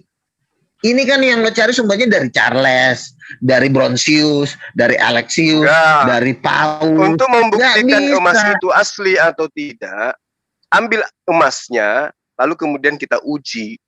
Kalau di Bagaimana dalamnya lo tercampur bisa dengan membuktikan tembaga, ucapan maka Yesus? percayalah Nama itu Yohanes bukan emas aja lo tahu asli. dari Alkitab. Nama Yohanes aja lo tahu dari Alkitab, bukan dari Al-Quran. Itu saja lo udah kalah. Itu kan udah ku bilang, untuk membuktikan satu emas itu, cincin itu emas asli atau bukan, ambil cincin itu, uji cincin itu. Dari situ Anda bisa tahu ini asli atau palsu. Begitu Bang Luga. Logikanya sederhana kok. Jangan Anda ingin menguji cincin saya Nah, emas Yohanes atau dari tidak. Yohanesnya lo bilang Tapi itu yang bukan Anda kitab uji Yohanes. adalah cincinnya orang lain. Nggak bisa begitu. Sekarang informasi tentang Yesus yang nomor satu, informasinya ring satunya adalah Yohanes. Nah kalau Yohanes, lu nggak tahu dari Quran kan, itu saja lu udah kalah sebenarnya. Lu cuma Untuk berdebat di atas membuktikan kitab kekalahan lu. Anda itu bukan tulisan murid Yesus, nggak usah Al-Quran. Kitab Anda sendiri yang membuktikan itu. Makanya aku bilang, untuk Tidak membuktikan bisa, sebuah nggak bisa cincin itu begitu palsu atau dong. tidak, Masa lu minta ambil tolong cincin sama itu, uji. Gitu. tidak bisa karena lo tidak hidup di zamannya. Bagaimana lo bisa membuktikan bahwa ini bukan kitab orang tapi lo nggak hidup di zaman itu dan lo cuma Nah, sama. menduga-duga. Bagaimana Nggak Anda bisa bisa. membuktikan itu adalah kitabnya Yohanes? Anda tidak Ya hidup sekarang bersama Yohanes. tunjukkanlah kitab Yohanes yang asli. Yohanes kitab Nggak yang asli emang ada? Nggak, Kan nggak ada bukan kitab masalah, Yohanes yang asli. Bang. Ini bukan masalah asli atau tidak. Tapi kitab Anda sendiri yang sudah nyata di depan kita ini yang kita uji. Asli atau bukan, kan begitu. Jangan Anda ingin Tidak menguji ada, cincin tidak saya yang ada di jari Yohanes saya ini mengatakan, "Oi, untuk kitab membuktikan Yohanes bahwa palsu ya." yang di jari saya ini Tidak emas atau ada. tidak. Anda menguji cincin yang ada di jari Anda. Gak bisa Kamu begitu. cuma menduga-duga. Dengerin dulu. Kamu cuma menduga-duga. Yohanes tidak pernah mengatakan saya menulis kitab palsu loh. Saya Petrus menulis kitab palsu. Nggak ada ngomong Begitu gitu. cara Lu cuma belajar. menduga-duga. Cincin itu tidak begitu. perlu berbicara demikian. Saya adalah cincin palsu. Saya ada cincin. Tidak perlu. Ambil, kaji. Kalau ternyata di dalamnya bercampur dengan tembaga, berarti itu cincin bukan cincin asli. Meskipun Ya, itu kan ada di pendapat dalamnya lo. sebagian Yang emas. mengatakan lo. Sekarang gua tanya, yang menganggap diri lo pintar kan diri lo sendiri. Enggak Lo juga. bisa Yang mengkaji, mengatakan Bang. yang mengatakan saya pintar adalah Bible Anda. Karena Bible Anda mengatakan kok semua bisa tahu. Tidak. Karena menurut Bible lo nggak punya Roh Kudus, lo orang bodoh. Nah, ujung-ujungnya ke sana, ujung-ujungnya ke Roh Kudus. Iya, makanya yang berhak menjelaskan tentang Nah, Yesus ini itu dia. bukan Kalau kamu. sudah kepepet itu harus larinya Petrus. ada. Bang Luga, saya katakan Roh Kudus itu lebih penuh di dalam diri saya daripada Anda. Itu kan menurut pendapatmu, bukan Itu pendapat menurut Petrus. saya memang. Itu Iya, menurut makanya saya. Kamu kan, Nah, kamu yang bukan ada nabi, kamu pada bukan diri rasul. Anda itu adalah Roh Kamu Paulus, kan bukan Roh nabi, Lukas, satu. Roh Kau juga Markus, bukan Roh Matius. Bukan Roh Kudus yang ada tua pada diri Anda. mualaf. Kamu harus Ya udah. menyadari bahwa kamu bukan nabi, kamu bukan rasul. Kamu siapa memang? Kamu kan bukan nabi, bukan rasul. Nah, Petrus itu rasul, ada sejarahnya. Kalau memang Petrus itu rasul, makanya gue cuma mau mendengarkan. Lawan saya penjelasan sekarang namanya- ini namanya bukan Kalau Petrus, misalnya, Bang. Bukan penulis Petrus lawan saya sekarang ini. Lawan saya itu adalah Bang Luga. iya, Ya, tetapi penjual pendapat sayur kamu tidak lontong sama di dengan Petrus. Pendapat Monas. kamu tidak sama dengan Petrus. Tidak sama pendapat kamu dengan tulisan Petrus. Ya sekarang mari kita uji. Itu kan sama-sama kitab yang dulu. Bang Luga juga nggak ada di sana, saya juga nggak ada. Sekarang kita uji, Iya, kan begitu. makanya. Itu Jangan ayat Anda tidak bilang, bisa saya nggak punya Roh Kudus. Gimana ceritanya? Roh Kudus itu apa rupanya? Kuah sayur. Iya, artinya begini loh, yang paling pintar menjelaskan siapa Yesus itu Petrus, bukan kamu. Makanya saya pun ngikutin Petrus. Kau harus ngikutin Petrus karena kamu kan bukan muridnya Yesus langsung. Kamu kan kamu cuma manusia ciptaan yang ditempatkan di Makassar. Kamu tidak pernah bertemu dengan Yesus, kamu bukan murid Yesus, kamu juga bukan tetangganya Yesus. Lalu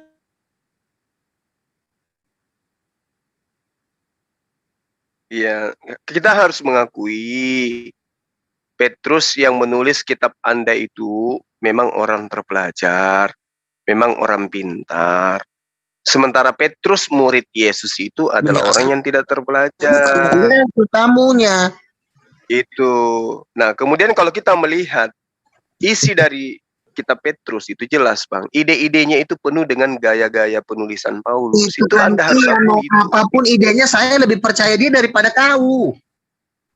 Ya sudah, makanya kita uji gitu loh. Makanya kamu tidak punya nilai jual karena kamu bukan murid Yesus, kamu bukan tetangganya Yesus, dan kamu nggak punya kapasitas menjelaskan siapa Yesus. Oh, saya kalau Petrus mau ngomong apapun, gue lebih percaya sama dia. Sekalipun Petrus mengatakan bla bla bla, tolonglah kencinginlah kepalanya si Ucok, gue kencingin kalau Petrus yang ngomong. Tapi kalau lo yang ngomong, apapun yang lo ngomongin gue nggak mau tahu. Nah, gimana kalau ternyata bukan Petrus yang ngomong kayak gitu? Gimana kalau ternyata bukan Petrus? Itu kan kamu cuma baru menduga-duga, kamu kan nggak bisa membuktikan. Loh, apalagi apa buktinya bahwa ini tulisan Petrus? Apa buktinya? Kamu tidak bisa membuktikan dengan dugaan-dugaan tanpa mujizat. Ya. Kecuali misalnya kamu membuat mujizat, kamu membangkitkan 20 orang mati, kamu bangkit dari antara orang mati, baru kamu punya hak, punya paspor melawan Petrus. Nah, si Petrus dia aja membangkitkan. Kan sudah kubilang, Bang, kan sudah kubilang, aku ini nggak bisa usir setan. Kenapa? Setannya sebelum usir udah lari duluan. Gimana cerita yang mengusir setan kalau setannya udah lari? Begini, kalau kau nggak bisa mengusir setan, kau jangan bahas Yesus, kau jangan Petrus, kau bahaslah janda-janda yang ada di Makassar.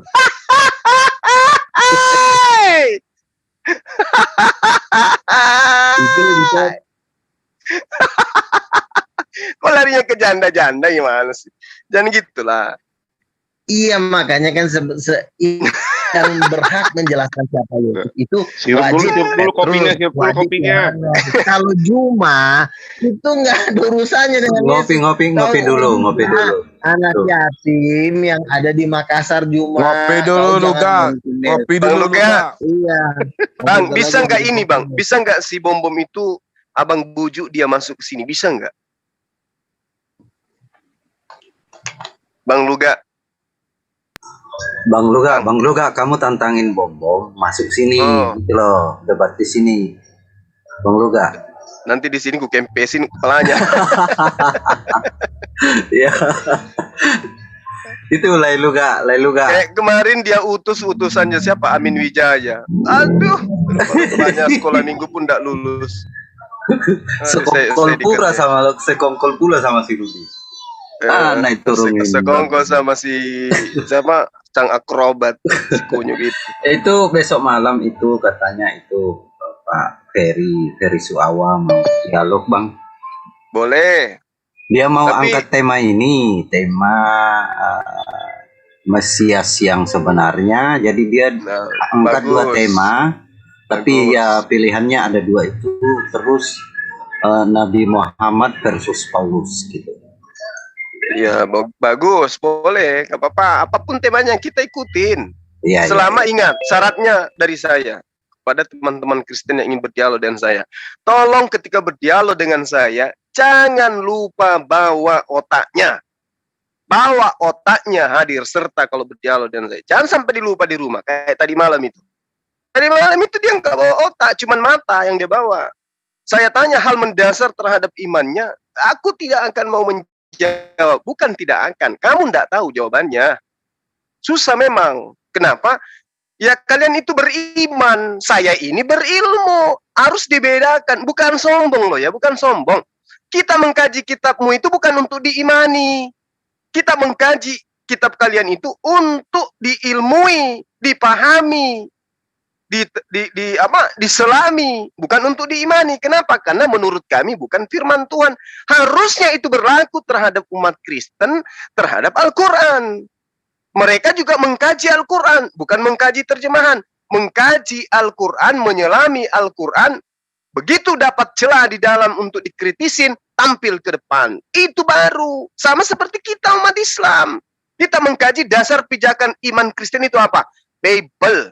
Apa bahasanya? Bahasa Indonesia. Menjadi Kristen mereka karena mengkaji sebuah buku yang bahasa Indonesia. Ya sudah. Itu kita jadikan sandaran. Mari kita kaji kitab Anda. Nah, yang membedakan antara Anda dengan saya mengkajinya dengan akal sehat. Anda mengkajinya dengan iman buta. Kan beda. Tai kambing, Pak. Kalau sudah diimani sebagai coklat, ya coklat dia sampai kapanpun dia coklat. Tapi coba kita jujur. Apakah betul dia coklat? Orang yang berakal pasti mengatakan bukan. Tapi mereka yang hanya menggunakan iman, ya dia coklat. Apapun itu. Sama seperti yang tadi kita lihat. Yeremia 36 nomor 30. Yesus tidak akan duduk di atas tahta Daud. Kenapa? Karena dia adalah keturunan Yoyakim. Karena dia terlanjur mengatakan tai kambing itu coklat, ya sudah. Mau dibuktikan bahwa itu adalah tai kambing, tidak peduli mereka. Ini bedanya kita umat Islam. Al-Quran itu huruf per huruf, tanda baca per tanda baca, harus dikaji dengan disiplin ilmu yang dipertanggungjawabkan sanadnya. Itu Islam. Jadi kalau dikatakan kita lebih paham daripada Bible-nya mereka, yes. Karena kita mengkajinya dengan ilmu. Mereka menerimanya dengan iman. Makanya ketika mereka sudah kejeduk, apa yang dikatakan? Kamu nggak akan paham karena kau tidak punya Roh Kudus. Itu jurus terakhir. Padahal kalau dibilang Roh Kudus yang membuat orang mengerti, orang Kristen tidak perlu sekolah. Orang Kristen itu tidak perlu kuliah. Kenapa? Ada Tuhan dalam diri mereka. Tinggal tanya, hari ini saya pakai baju laki-laki atau baju perempuan? Pasti tahu kalau laki-laki pasti baju laki-laki. Kan gitu. Tanpa Roh Kudus. Nah sekarang kalau kita tanya, apa yang Anda tahu yang saya simpan di dalam benak saya sekarang? Orang yang punya Roh Kudus betul-betul dia mengakui sebagai konsepnya bahwa ada Tuhan di dalam diri mereka, pasti tahu. Oh, semua sekarang lagi memikirkan ini. Tapi kalau ternyata tidak tahu juga ya, Roh Kudus apa yang kalian punya? Karena yang kita tahu Roh Kudus itu mengajarkan segala aspek yang terkait dengan hukum-hukum. Bukan justru mengajarkan kita menjadi ahli nujum. Aspek hukum-hukum yang dibawa itu hukum fikih, ya, hukum nikah, hukum muamalah di dalamnya, ada hukum kekerabatan, ada hukum pemerintahan, ada hukum ekonomi, militer, pendidikan, pewarisan. Semua hukum-hukum itulah yang dibawa oleh Roh Kudus. Apa hukumnya bagi ahli waris yang ditinggal oleh si mayit yang meninggalkan hutang? Apa kewajibannya ahli waris? Bagaimana solusinya? Bagaimana cara menghapuskannya? Itu yang diajarkan oleh Sang Roh Kudus. Bukan yang diajarkan Sang Roh Kudus, mati, ditebus di atas tiang salib, dia mati langsung ke surga, tidak nongkrong dulu di alam barzah. Bukan begitu Roh Kudus itu. Masih banyak yang ingin aku ajarkan kepadamu. Tetapi tetapi kamu belum sanggup untuk menanggungnya. Tapi ketika dia datangnya itu Roh penolong lain, dialah yang akan mengajarkan sesuatunya terhadap membimbing kamu ke dalam segala kebenaran. Segala kebenaran itulah hukum-hukum itu. Bagaimana caranya dalam sistem pemerintahan Allah Tuhan pencipta dan bumi diterangkan oleh Roh Kudus itu.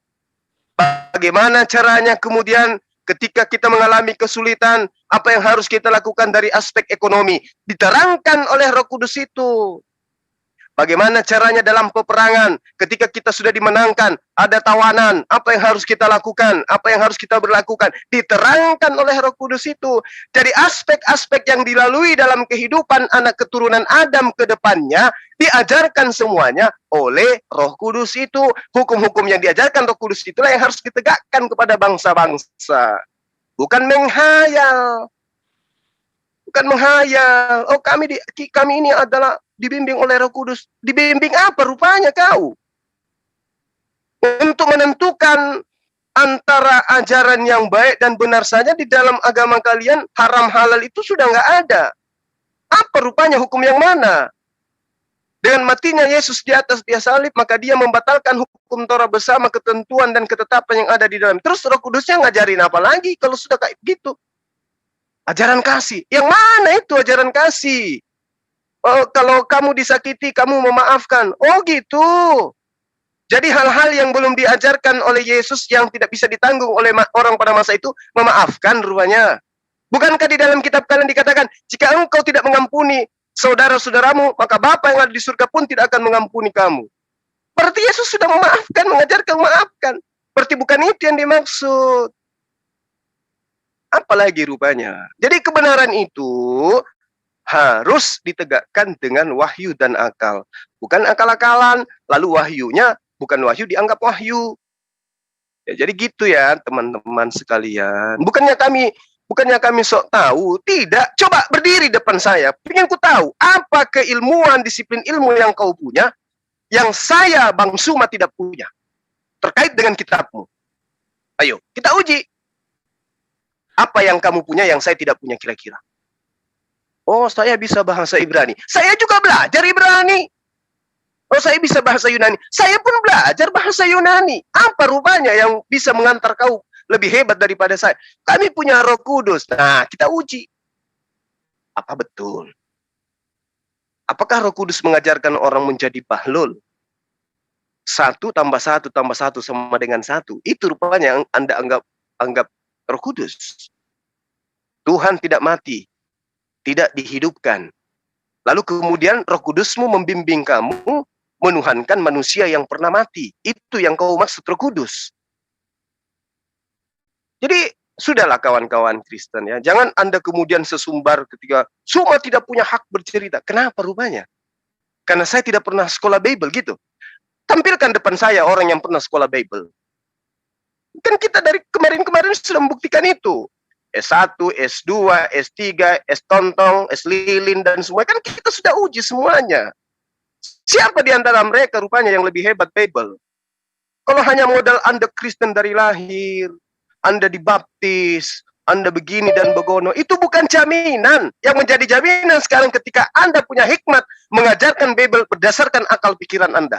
Itu baru top. Tapi sangat disayangkan, orang-orang yang punya hikmat, punya berkat mengajarkan Bible, ketika dia mengkaji dengan akal sehatnya, dia berbondong-bondong jadi mu'alaf. Nah, asnya di situ.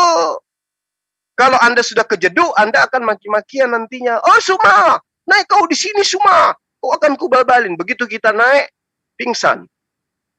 Ya, jadi tolonglah, berdiri di depan kita. Apa yang kamu punya? Disiplin ilmu apa yang Anda punya yang saya tidak punya ketika membahas tentang Yohanes? Ketika membahas tentang kitab Lukas? Ketika membahas tentang kitab Anda? Apa yang Anda punya, Bang Suma tidak punya? Kira-kira apa? Anda memiliki Roh Kudus. Halo? Ya, oke. Saya kira ditutup dulu ini Bang. Nanti habis ini baru gitu. kita, ya 15 menit kita akan balik lagi untuk dialog. Kebetulan Ya, saya izin. nggak bisa, saya nanti ada ini acara juga. Oh ya sudah, kita lanjut sedikit. Silakan Pak. Gini Bang Juma, kalau Ya. Bang Juma ini kan orang Timur, kita orang Timur juga semua, bukan Timur Tengah ya. Ya, perlu saya tambahkan sedikit lah. Silakan. Kalau kata orang tua dulu, bila kamu berada di suatu tempat, berbuatlah sebagaimana kedudukanmu. Bila kedudukanmu anak bawahan, ya jadilah bawahan. Bila kedudukanmu penerima tamu, jadilah penerima tamu. Bila kedudukanmu seorang suami, jadilah seorang suami. Bukan sebagai istri juga. Itu kondisinya. Makanya saat kita berdialog, kalau memang saya kedudukan Kristen dengarkan dong. Jangan mengklaim Kristen. Begitu loh maksudnya Bang Juma. Karena kami juga mengklaim agama Anda gak sulit. Itu nggak etis. Jadi itu yang makanya saya bilang tadi ya, biarkan dulu Pak Luga memberikan pendapatnya. Tapi kan akhirnya Bapak potong-potong terus. Akhirnya gamang semua. Kesimpulannya nggak ada. Itu aja sih Pak Juma, saran saya untuk dialog-dialog seperti ini. Karena sebetulnya kan kita ini mencoba mengedukasi untuk mencapai tujuan kita. Ke depan kan untuk mencari surga semua. Iya, betul Pak. Hidup setelah mati, apa sih? Kalau di kami kan hidup setelah mati ya langsung ke surga. Kalau yang lain mungkin ke alam maut. Itu keyakinan kami. Nah, ya kan kami itu yang kami beritahu. Kalau memang cocok untuk kalian ya tangkap, kalau enggak ya jangan, kan itu. Tapi kalau diklaim-klaim seperti itu kan sulit Bang, cuma mana yang benar. Itu aja sih Pak, terima kasih. Assalamualaikum warahmatullahi wabarakatuh. Waalaikumsalam. Jadi maksud Bapak saya diam aja gitu ya? Saya nggak usah lagi bahas-bahas Bible gitu ya? Bukan membahas, sih bertanya boleh, tapi kan yang saya tangkap Bapak mengklaim bahwa harus begini, ini tulisan si A, padahal udah jelas si Yohanes, Anda tetap mengatakan itu si Markus, ya bagaimana kan, itu kan hak kita, karena lidah kita ini kan tidak bisa kita, kendalikan kalau bukan orang ini sendiri yang mengendalikan, gitu Pak Juma. Iya, jadi hal itu mungkin bisa berlaku Pak, kalau di sekolah teolog. Mungkin, jadi para siswa, begitu diterangkan oleh dosen, mereka harus manggut-manggut mencatat dan menerima itu, lalu kemudian begitu juga nanti polanya diajarkan kepada orang lain. Nah sekarang ini masalahnya, kita berada pada posisi dialog lintas agama. Anda boleh berbicara mengenai kitab saya boleh berbicara mengenai kitab saya, kitab Anda. Ketika ada yang salah ketika saya berbicara tentang kitab Anda luruskan. Ketika Anda bercerita tentang kitab saya ada yang keliru, saya luruskan. Kan polanya begitu, Pak. Kan sudah dicoba diluruskan, Bang, cuma nggak mau menerima. Selalu mengklaim tidak benar. Silakan apa yang Anda ingin. Sekarang Markus, kan gitu terus, Bang Juma. Gitu. Sekarang abangku ini apa yang Anda ingin luruskan di Al-Quran? Silakan. Maaf, terus terang saya nol di Al-Quran, nggak tahu apa-apa. Nah, itu dia. Paling ini aja deh yang sering saya dengar, Allahu Akbar dengan Allah SWT, apa bedanya? Itu doang paling saya tahu. Yang lain mah nggak tahu. Iya. Jadi, kalau dikatakan Allah Subhanahu wa Ta'ala itu, Pak, Allah yang maha besar. Allah yang maha tinggi.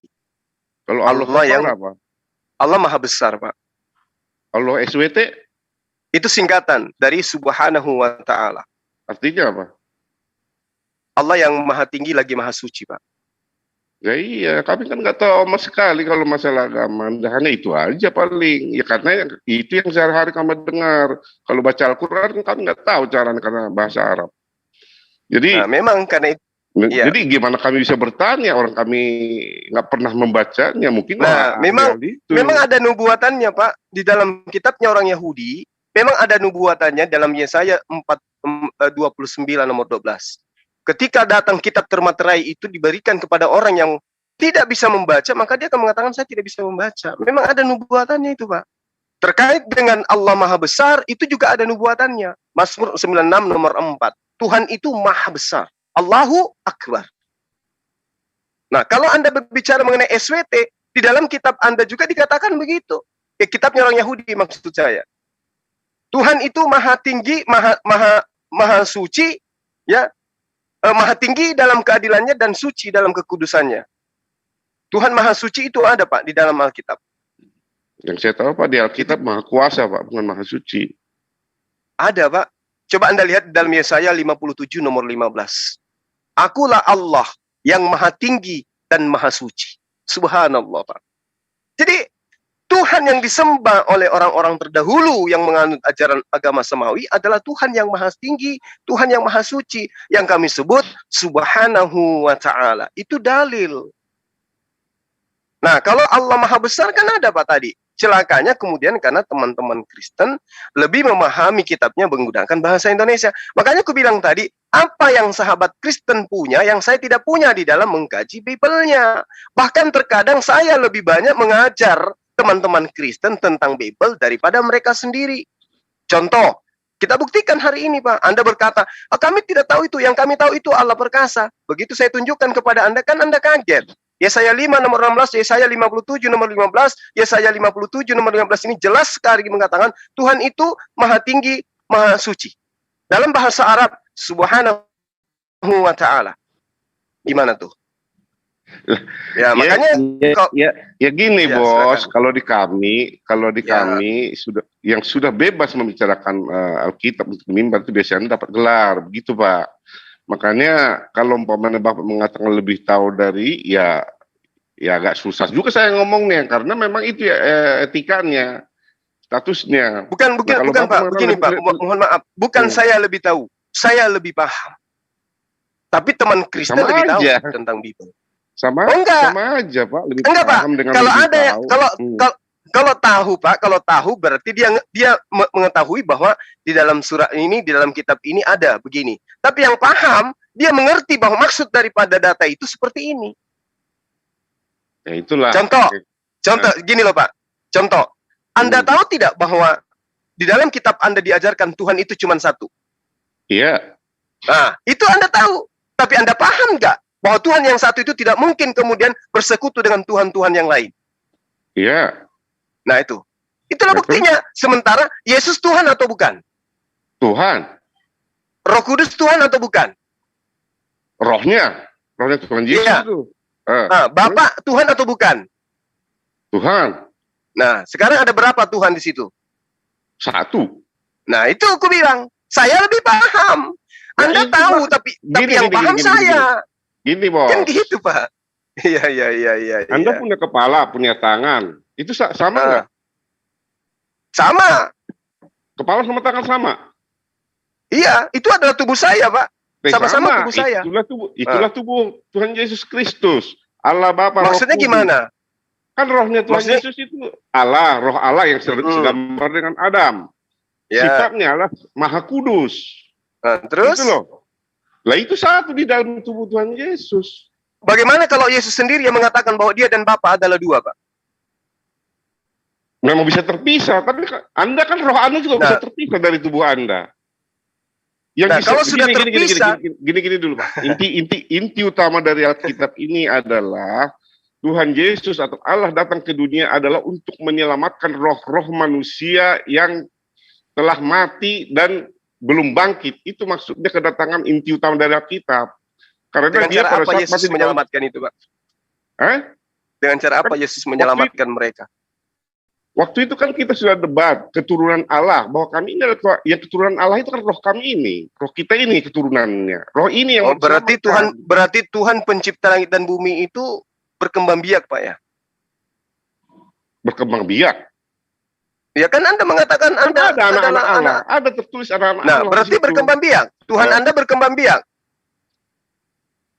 Kalau Anda mengartikan berkembang biak terserah Anda, tapi ditulis di situ tertulis anak-anak Allah. Itu kemarin sudah saya bahas dengan si Kores, ya.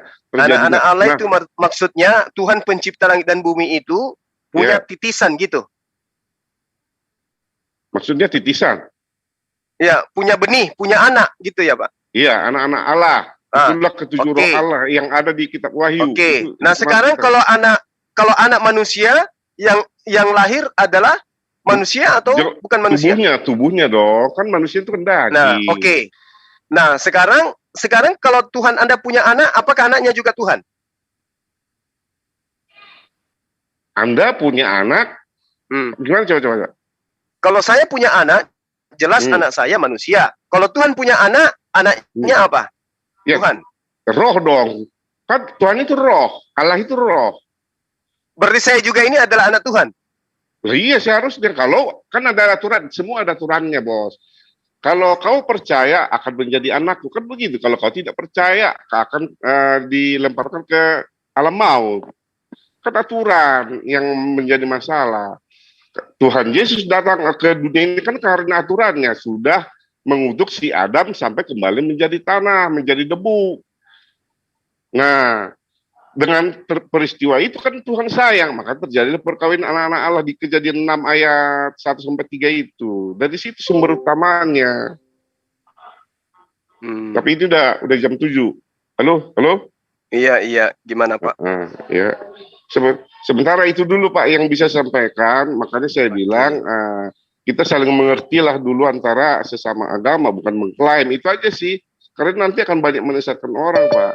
Terima kasih. Ya, nah begini solusinya sederhana Pak. Bantu saya untuk kemudian menyampaikan ke Lembaga Kitab Indonesia, menghapus semua data-data Islam di dalam kitab Anda. Pasti aman kita. Saya pasti berhenti kemudian untuk mengkaji Bible.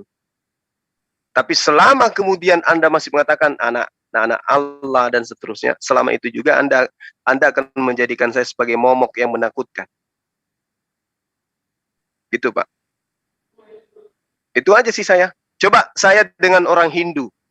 Aku tidak pernah kami berdialog, Pak. Orang Buddha nggak pernah kami berdialog. Kenapa? Orang Hindu Buddha itu percaya diri terhadap kitabnya, tidak harus menjadikan kitabnya itu ke Islam-Islaman. Nah, kita Bapak, kalau itu saya sangat dukung kalau itu terjadi. Sangat saya dukung kalau itu terjadi ya. Jadi kita jelas. Kita jelas. Selama kitab Anda masih menggunakan istilah-istilah Islam, selama itu juga saya akan menjadi momok yang menakutkan bagi teman-teman Kristen. Itu komitmenmu ya. Iya Pak, kenapa faktanya kita lihat di lorong-lorong banyak orang yang menjual Yesus mengatasnamakan Allah, ya kan? Banyak orang yang menjual kemudian ajaran-ajaran Kristen dengan mengatasnamakan Islam. Apa buktinya? Ditulis menggunakan bahasa Arab, ternyata itu adalah isi Filipi. Ini cara-cara yang kayak begini ini yang saya bantah sekarang. Gitu loh Pak. Jadi Anda bagian dari Arab juga, tapi saya nggak perlu mendebatkan itu. Ya kalau umpamanya itu bisa terjadi, saya Islam itu Pak, Islam itu kitab sucinya bahasa Arab. Ya. Harusnya Kristen itu kitab sucinya Yunani. Harusnya yang digaungkan itu adalah konsep-konsep Yunani sesuai dengan apa yang ada dalam kitabnya. Tuhannya adalah Theos. Jajakan Theos Pak, jangan jajakan Tuhannya umat Islam, Allah. Saya sangat mendukung itu Pak. Nah, terjadi di lain, artinya jelas Tuhan kita siapa, Tuhan Anda siapa. Ya, jadi kalau memang itu menjadi momoknya Anda, sebaiknya memang pemerintah lah yang melakukan itu. Kalau kita kan kerocok nih, masian nih. Gitu Pak Juma. Kalau saya sih hanya bisa mendukung dengan doa saja supaya itu terlaksana. Iya. Itu aja gitu Pak. Dong, Pak. Oke Pak Robert, makasih banyak. Siap, 86. Aku juga. Iya, silakan Pak. Bang, ditutup aja dulu Bang Erwin. Iya Bang, ya. Ya, Bang Ilyas, silakan kita tutup aja dulu. Nanti kita lanjut lagi ketika ada tamu dari teman-teman Kristen yang penasaran dengan kita. Itu, tapi Bu Uti mau bentar. Gimana? Iya, ditutup aja dulu sambil kasih kesempatan Bu Uti untuk rapikan rambutnya, pakai lipstik gitu ya. Iya, siap Bang. Iya. Ya, baik. Baik, kita tutup untuk diskusi Bang Juma dengan beberapa kawan kita dari Kekristenan ya. Dari tadi ya, mulai dari sore ya, Bang Juma juga belum istirahat ya. Mungkin belum makan juga, makan. Betul. Bang Ilyas paling tahu. Iya, iyalah. Ya, kita ini kasih kesempatan juga kepada Gurunda untuk mempersiapkan, untuk menjaga kondisinya ya, biar tetap sehat, biar tetap bisa bisa berdiskusi untuk membentengi umat ya, baik itu dari pemurtadan, baik itu dari pembodohan, dan meluruskan subhat-subhat dan sebagainya.